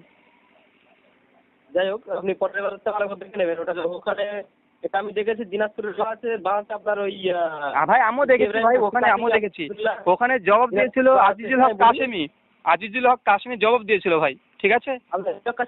আপনার মুফতি ইব্রাহিম কাশিমি জবাব দিয়েছিল, আমি বলি সরি, হ্যাঁ ইব্রাহিম কাশিমি হ্যাঁ জবাব দিয়েছিল, এবং পরের অংশ পড়ে বলে দিয়েছিল ওখানে কি আছে। হ্যাঁ, ওখানে কি বলেছিল ভাই? ওখানে পরের অংশটা আপনাদের ওই আব্দুল্লাহ ফাইজি না আনোয়ার ফাইজি কে ছিল, তো পরের অংশটা বলে দেয়নি, তো পরের অংশটা উনি পড়ে। আরে ভাই, ওখানে পরবর্তী সময়তে আব্দুল্লাহ ইবনে মাসউদ যেটা বয়ান করেছিল, শুধুমাত্র তাকলিদ যদি কারো করতে যাও সত্যি, তাহলে যারা মানে সাহাবী তাদের তাকলিদ করো। সাহাবী না, ওখানে যারা ইন্তেকাল করেছেন তাদের করতে বলেছেন। ভাই ইন্তেকাল কারা করেছে? আব্দুল্লাহ ইবনে মাসউদের পূর্বে কারা ইন্তেকাল করেছে? না না, আব্দুল্লাহ ইবনে মাসউদের পূর্বে কথা বলেন, উনি বলেছেন যারা ইন্তেকাল করেছে তাদের। ভাই আব্দুল্লাহ মাসউদ এই কথা দিয়ে কি বুঝিয়েছে? তার মানে যারা মৃত্যুবরণ করেছে আজ পর্যন্ত, যারা মৃত্যুবরণ করেছে তাদের তাকলিদ করা আমাদের জন্য ওয়াজিব, এ কেমন কথা বলছেন? আব্দুল্লাহ ইবনে মাসউদ মূলত বলতে চেয়েছেন, আমি বলে দিই আপনাকে, দিনের মধ্যে থাকা যে সমস্ত সাহাবীন তাদের, তোমরা যারা ইন্তেকাল করেছেন তাদের তাকলিদ করো, তাই না? আচ্ছা, আপনাকে বলি, প্রথম কথা যে দিনের ব্যাপারে তোমরা কারো তাকলিদ করো না। তারপর আব্দুল্লাহ মাসউদ শর্ত করে দিয়েছে ওখানে, যদি কারো তাকলিদ করতে যায় যারা মৃত হয়ে গেছে, মারা গেছে, অত সাহাবা রাদিয়াল্লাহু তাআলা যারা মারা গেছে তাদের তাকলিদ করো। এখানে বর্তমান যারা পৃথিবীতে সাহাবীদের পরে যারা আছে তাদের তাকলিদের দলিল কোথায়? এখানে আব্দুল্লাহ, তুমি যারা মৃত্যুবরণ করেছে তাদের তাকলিদ করো। পিছনে কথা বলেছেন, আগের কথা বলেছে, একটু বোঝার একটা রাখতে হবে ভাই। আর আব্দুল্লাহ ইবনে মাসউদ মানে ছিল অজ্ঞ থাকবে যে পরে ফিতনা শুরু হয়ে যাবে। আল্লাহ রাসূল যেখানে বলেছে যে আমার মৃত্যুর পরে অনেক ফিতনা মরে চলে যাবে, আর আব্দুল্লাহ ইবনে মাসউদ বলেছে তোমরা যারা মৃত্যুবরণ করেছে তাদের তো ভাই শিয়ারা অনেক মৃত্যুবরণ করেছে, সেই সময় তাদের অনুসরণ করবো। খারেজি, রাফেজি, জাহামিয়া, মুরজিয়া তাদের অনুসরণ করবো। দিনের মধ্যে থাকার শর্ত, তাই না ভাই? খারেজি, রাফেজি, শিয়া, মুরজিয়া এরা যারা ফিরকা আছে তাদের, ধরুন বেরেলবিরা আছে, বেরেলবিরা আলেম যারা মৃত্যুবরণ করেছে, আহমেদ রেজা খান বেরেলি, তার আমি এখন তাকলিদ করবো। কেমন কথা বলছেন? আমাদের এখন তো তাকলিদ করার উনি তেমন কেউ নয়, তাই ওরা তাকলিদ করতে হবে। আরে ভাই, ওরা আলা হযরত ভাই করেছেন, পৃথিবীতে যত বেরেলবি আছে তারা বলে আলা হযরত, মানে সবচেয়ে সম্মানীয় ব্যক্তি হচ্ছে আলা হযরত আহমেদ রেজা খান বেরেলি। আর আপনি বলছেন সেই ব্যক্তিকে তাকলিদ করবেন, কাকে তাকলিদ করবে? না, তাকলিদ তো আমরা ইমাম আজমের, তার নামে একটা মাযহাব তৈরি হয়ে গেছে ভাই, তার নামে ইমাম আবু হানিফার নামে যেমন একটা মাযহাব তৈরি হয়ে গেছে, আলা হযরত আহমেদ রেজা খান বেরেলির নামে একটা মাযহাব তৈরি হয়েছে, তো তার তাকলিদ করবো না তো কার তাকলিদ করবো? এটা এটা আপনি ভুল বললেন, আমি তো জানি না মানে ভাই বেরেলভি মাযহাব তৈরি হয়নি? বেরেলভি মাযহাব তৈরি হয়নি? জি না না না। হ্যাঁ জি না না। বেরেলভি মাযহাব তো কি কথা বলছেন ভাই? দেওবন্দি আর বেরেলভি একটা মাযহাব তৈরি হয়নি? আহমেদ রেজা খান বেরেলভি, ভাই আপনি ভালো করে জেনে নিন, আহমেদ রেজা খান বেরেলভি যে আকাইদের উপরে বিশ্বাস করে তার অনুসারী কত কোটি আছে পৃথিবীতে। আচ্ছা, আপনার কথা কেটে কেটে আসছে, আপনি মানে খুব কেটে যাচ্ছে বারবার, আমি ওই জন্য আমি সেটা বলছি, আহমেদ রেজা খান বেরেলভির নামে একটা মাযহাব আলাদা চলে গেছে ভাই, পুরো আকিদাগত দিক বেরেলভি, কবর পূজা থেকে শুরু করে সমস্ত কিছুটা আলাদা মাযহাব, এটা হানাফিয়াত না, বেরেলভির হানাফি না। আমি বলি আহমদ রেজা খান বেরেলভি রহমতুল্লাহ সম্পর্কে ওই যে রহমতুল্লাহ আলাইহি বলছেন, নাউযুবিল্লাহ মিন যালিক। আমি বলি শুনুন, আপনি না বলতে পারেন, তবে আমরা ভাই একবারে দেবন যারা আছে তারা মুশরিক ফতোয়া দিয়ে রেখেছে, আর আমি কি বলছেন? আমি বলি শুনুন না, সব দেওবন্দি সমান নয়, শুনুন না। আরে ভাই কোন আহমদ রেজা খান ওনার সম্পর্কে যে সমস্ত অপবাদগুলো দেওয়া হয়েছে, ওই সমস্ত অপবাদগুলো তো সঠিক নয়, বুঝলেন? আরে ভাই আপনাকে কি বললাম আমি, যে আহমদ রেজা খান বেরেলভির নামে একটা আমাদের কথা চলছে যে মৃত ব্যক্তির তাকলিদের পরে, তার জন্য আপনাকে দলিল জাস্ট উপস্থাপন করছি। আহমদ রেজা খান বেরেলভির মতদর্শতে তার আকীদাগত বিষয়ে কত কোটি মানুষ অনুসরণ করে, তার মাযহাব না তো কি এটা? মাযহাব মানে কি ভাই? মত। আহমদ রেজা খান বেরেলভির মতে কত মানুষ চলে? ওনার নামে যে সমস্ত অপবাদগুলো দেওয়া হয়েছে সেগুলো সঠিক নয়, আমি এটা বলতে চাই। আরে ভাই সে যাই হোক, ভুল হোক সঠিক না হোক, আমি ধরে নিলাম, তর্কের ক্ষেত্রে ধরে নিলাম যে আহমেদ রেজা খান বেরেলভি ভালো লোক ছিল, কিন্তু তার মাযহাব, তার মত, মাযহাব মানে মত, ঠিক আছে? জি জি। তার মতের পুরে প্রতিষ্ঠিত কত কোটি মানুষ আছে। না না, ওই মত তাহলে ওটা মাযহাব হলো না, ওটা দেখা যাচ্ছে। আরে ভাই মাযহাব মানে তো মত ভাই, তার ইজতিহাদ, তিনি কোরআন সুন্নাহ থেকে ইজতিহাদ করে তিনি কবর পূজা টুবর পূজা হাবিজ যে নুরত তৈরি মাটির তৈরি মানে যত রকমের ইখতিলাফি আকীদা দেওবন্দি আর বেরেলভির মধ্যে পার্থক্য আছে সব সেপারেট তো আহমেদ রেজা খান বেরেলভি তিনি করেছেন ভাই, তো তার মত না তো কার মত? ওই আমাদের জায়গায় উনি কি কবর পূজা করতে বলেছেন? জি আমাদের জায়গা বেরেলভি রহমতুল্লাহ কি কবর পূজা করতে বলেছেন কি আহমেদ রেজা খান বেরেলভি? জি জি জি। কেন বলবে না? কোথায় বলেছেন, কোন কিতাবে? কবরে গিয়ে, বিশেষ করে আপনার কবরে গিয়ে আপনার এইসব ফুল চড়ানো, রং চড়ানো। কোন কিতাবে বলেছেন? আহমেদ ইয়ার খান নাইমের যে প্রধান খলিফা তার নাম কি ভাই? আহমদ ইয়ার খান নঈম। আহমদ ইয়ার খান তার জা আল হক বই নাম শুনেছেন? পৃষ্ঠা নাম্বার কত? 3য় খণ্ডে যেটা আছে দেখবেন, ওখানে দেখবেন কবর মাজার পীরের পায়ে চুম্বন দেওয়া সমস্ত কিছু জায়েজ করেছে। আর আহমদ কি বলেন ওই ইয়ার খান নঈমটা কে? উনি কে? আমাদের জায়গার প্রধান খলিফা ভাই, খলিফা। আচ্ছা, পৃষ্ঠা নাম্বার একবার বলুন, আমি লিখে নিচ্ছি। দেখুন আপনি ওখানে মাসালা বয়ান করা আছে, ওখানে 10টা মাসালা নিয়ে আলোচনা করেছে 3য় খণ্ডতে, দেখে নেবেন, ওখানে দেখবেন। ওখানে বাপ কায়েম করেছে আলাদা হবে। আচ্ছা, সূচিপত্র খুঁজে পাওয়া যাবে তাই না? হ্যাঁ, বাপ কায়েম করেছে আলাদা হবে। তো বিষয় আমি সেটা না, বিষয় আমি প্রথমের দিকে আপনার অনেক বাহাসের দিকে চলে গেছি। তো প্রথম কথা হচ্ছে যে মৃত ব্যক্তির তাকলিদ বলতে আব্দুল ইবনে মাসউদ কখনো বোঝায়নি যে পরবর্তী ফিতনার যুগে আসবে সেই সব মৃত ব্যক্তির তাকলিদ করতে ব্যাপারী হারে। তিনি পরিষ্কার বলেছে সাহাবী যারা আল্লাহ রাজি হয়ে গেছে তার জন্য তাদেরকে তো বলবে দলিল। আব্দুল ইবনে মাসউদের কাছে দলিল ছিল যে সাহাবীদের পুরো তাকলিদ করতে হবে, রাজি আল্লাহু তাআলা আনহু রাদিয়ান, আল্লাহ সুবহানাহু ওয়া তাআলা খুশি হয়েছে, তার লেগে আব্দুল ইবনে মাসউদ ফতোয়া দিয়েছে মৃত সাহাবীদের তাকলিদ করার কোনো সমস্যা নেই। জি জি জি। এবারে বলি, আবু হানিফা রাহমাতুল্লাহ বা চার ইমামগণ যে সমস্ত মাসলা ইস্তেমবাদ করেছেন, মাসলা বাইর করেছেন, সেগুলো সাহাবীদের অনুসরণ করেই তো বার করেছেন, তাই না? আরে ভাই এটা প্রমাণ করতে হবে তারপরে তো। প্রমাণ কোনটা নেই? সব প্রমাণ আছে তো ভাই। কোনটা একটা মাসালা আপনাকে প্রথমে বলেছি বয়ান করুন, তাহলে দেখি যে আসলে কোরআনের দিকে আছে না হাদিসের দিকে আছে না সাহাবীদের আসারের দিকে প্রমাণিত আছে মুতাওয়াতির পর্যায়ে। যেমন রাফাল ইয়াদিন আপনাকে বলে দিলাম যে রাফাল ইয়াদিনের পক্ষে মুতাওয়াতির সাহাবী থেকে শুরু করে তাবে থেকে শুরু করে আল্লাহ রসুল পর্যন্ত মারফু মুত্তাসিল একবারে মুতাওয়াতির পর্যায়ে সমস্ত হাদিস। তারপরে হানফি মাযহাবের তারকে রাফাল ইয়াদিন করাটাই বলছে মুস্তাহাব ভালো। না, কথা হচ্ছে আমি তো সেটাই বলতে চাইছি আপনাকে যে মতভেদ হয়েছে সেটা আলাদা কথা, কিন্তু কথা হচ্ছে যে না আপনি দেখুন আপনার লাইন কেটে যাচ্ছে ভাই, আপনার লাইন কেটে যাচ্ছে না। আবার আপনি যে প্রশ্ন করেছেন তার উত্তর দিলাম, আপনি যে প্রশ্ন করেছেন সেই উত্তরটা দিলাম যে কোন মাসালাটি মানে হানাফি শাফি মালিকি হাম্বলীরা সময় তো কোরআন সুন্নাহ থেকে নিয়েছে, সাহাবী থেকে নিয়েছে। তো আমি এই কথা একটা জাস্ট উদাহরণ দিলাম। আমি তো আপনাকে সেটাই বলছি যে মতভেদ হয়েছে ঠিক আছে, কিন্তু সবাই কিন্তু সাহাবাদের অনুসরণ করেছেন, সেটাই বলতে চাইছি। ভাই কে সাহাবীদের অনুসরণ করেছেন মুখে দাবি করলে হবে না, প্রমাণ দিতে হবে না। চারটে ইমামই সাহাবাদের অনুসরণ করেছেন।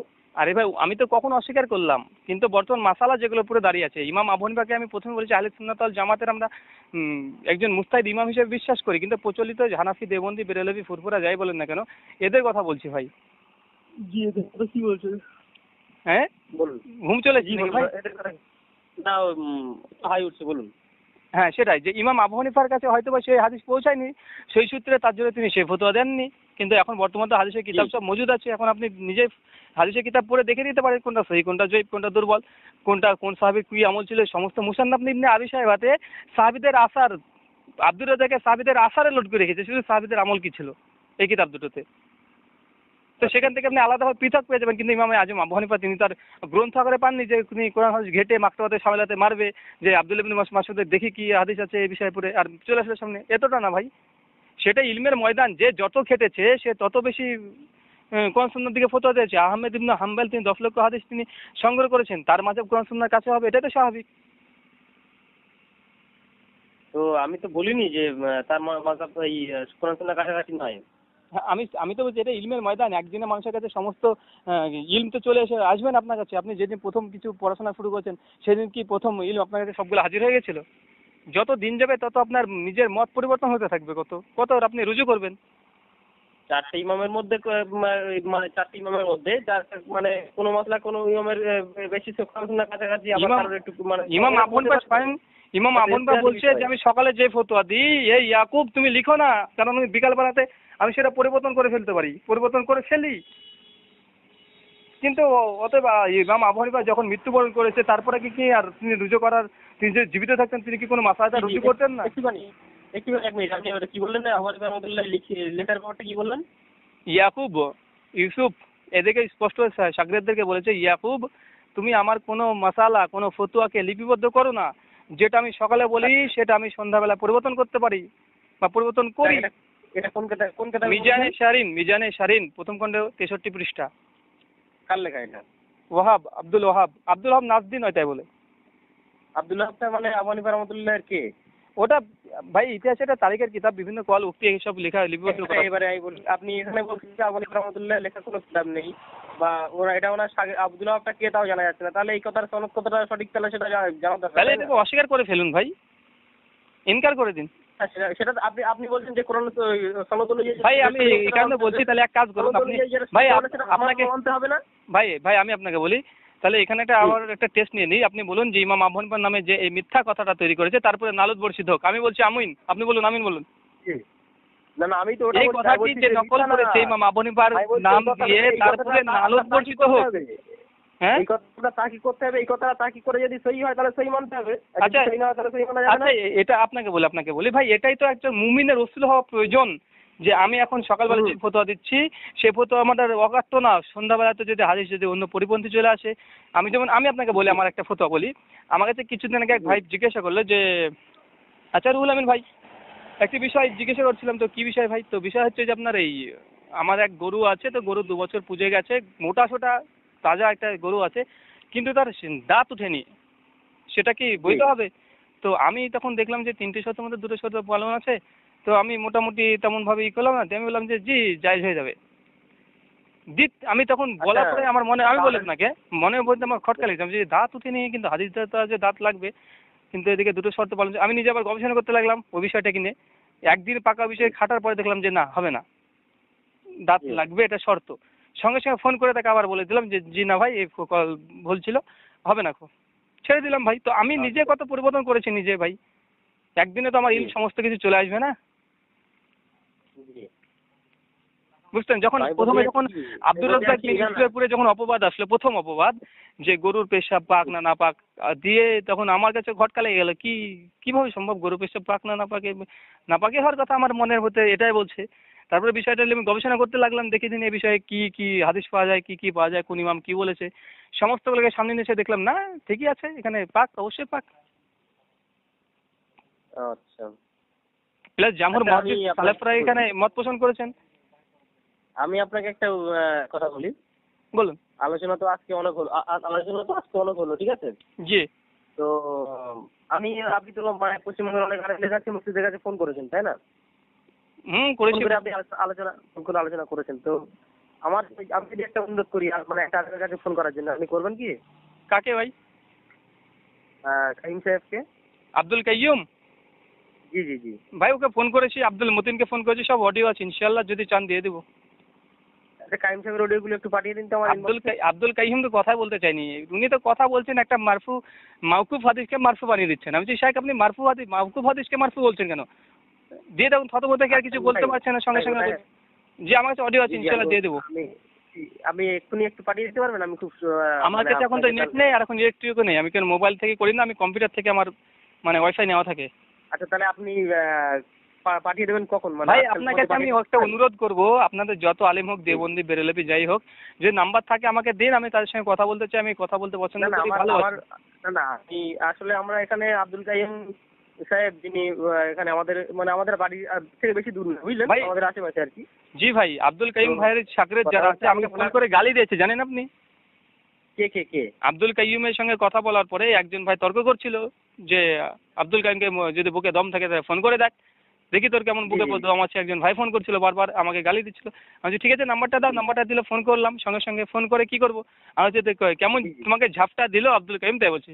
আনছি ভাই ঝাপটা কেমন দিল তোমাকে বলবো না, কেমন ঝাপটা খেলো সেটা বলো আগে, আমি সেটা তো বলছি যে ঝাপটা তুই আব্দুল কাইয়ুমকে দিবি, তাই বলছি। আমি বলছি যে ভাই তাহলে অডিও তো রেকর্ড করা আছে, তুমি শুনতে চাইছো কি? বলছি দাও, আমি তাকে দিয়ে দিয়েছি। সঙ্গে সঙ্গে ওটা শুনে দেখছি যে না আব্দুল কাইয়ুম ঝাপটা খেয়ে নিয়েছে অলরেডি। তো তারপরে সঙ্গে সঙ্গে উনি আবার আমাকে মানে আরো আমার নাম্বারটা 5-7 জনকে ওদের গ্রুপে ছড়িয়ে দিয়েছে, আব্দুল কাইয়ুমকে বলে দিয়েছে, বলে এসে আমাকে গালি গালাজ ছবি টবি মানে বাজে বাজে ছবি আর এমন ভাষায় গালি দিয়েছে, সব যেটা নিকৃষ্ট মানে গালি দিয়েছে। যদি গালিগুলো চান আমি সেই অডিওগুলো দিয়ে দেবো আপনাকে। না আমি আপনাকে আমি আল্লাহর কসম করে আপনাকে বলছি, আপনি আমাকে ওই চরিত্রের ছেলেদের মধ্যে পাবেন না, ঠিক আছে? না ঠিক আছে, আমি তো সেই জন্য বলি, আমি তার জন্য কথা বলি। বিশেষ করে কথা বলার সময় কিছু মানে ব্যবহার করি, যে আমার সঙ্গে ভদ্রভাবে কথা বলে তার সঙ্গে ভদ্রভাবে কথা বলি। কিছুদিন আগে আব্দুল মাতিনকে ফোন করেছিলাম, আব্দুল মাতিনকে। তো তিনি বড় মুফতি, আমি জানি আব্দুল মাতিন বড় মুফতি, তিনি না ও বড় মুফতি না, ওটা আমরা বড় আব্দুল কাইয়ুম বড় মুফতি বলে জানি। হ্যাঁ কাইয়ুম হ্যাঁ, আব্দুল কাইয়ুম আব্দুল মাতিন সব একই গ্রুপে। তো আমি বললাম শুধুমাত্র জিজ্ঞাসা করেছি শেখ মহিলাদের বুকের উপর হাত বাঁধতে হবে কোনো দলিল আছে কি? ঠিক আছে।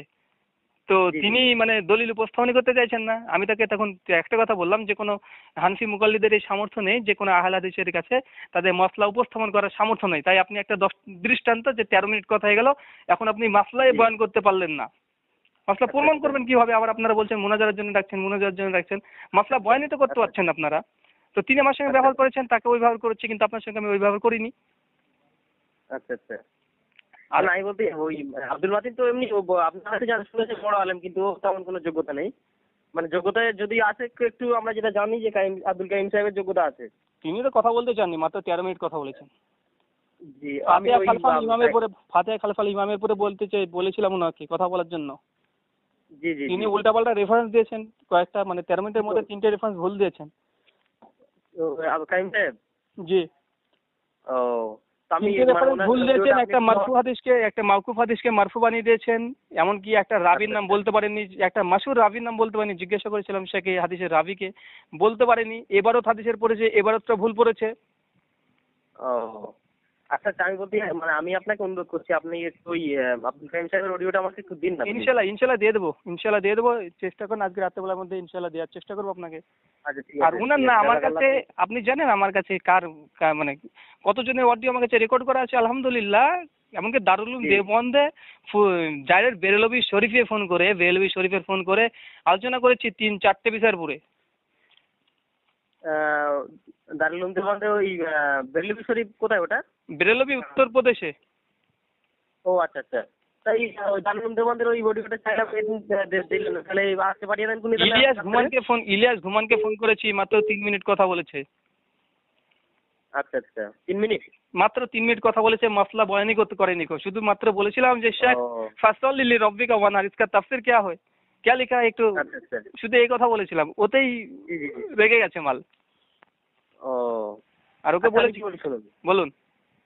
মানে ওই অডিও আমিও মানে বিশেষ করে আমার আব্দুল কাইয়ুম সাহেবের অডিওটা খুব দরকার। ইনশাআল্লাহ দিয়ে দেবো, কোনো সমস্যা নেই, কথা দিলাম ইনশাআল্লাহ। আপনি যে প্রশ্ন আমার কাছে করেছেন, ঠিক আছে ভাই? আপনি কতদিন থেকে পড়াশোনা করছেন? মাওলানা পড়ছেন কতদিন থেকে পড়ছেন?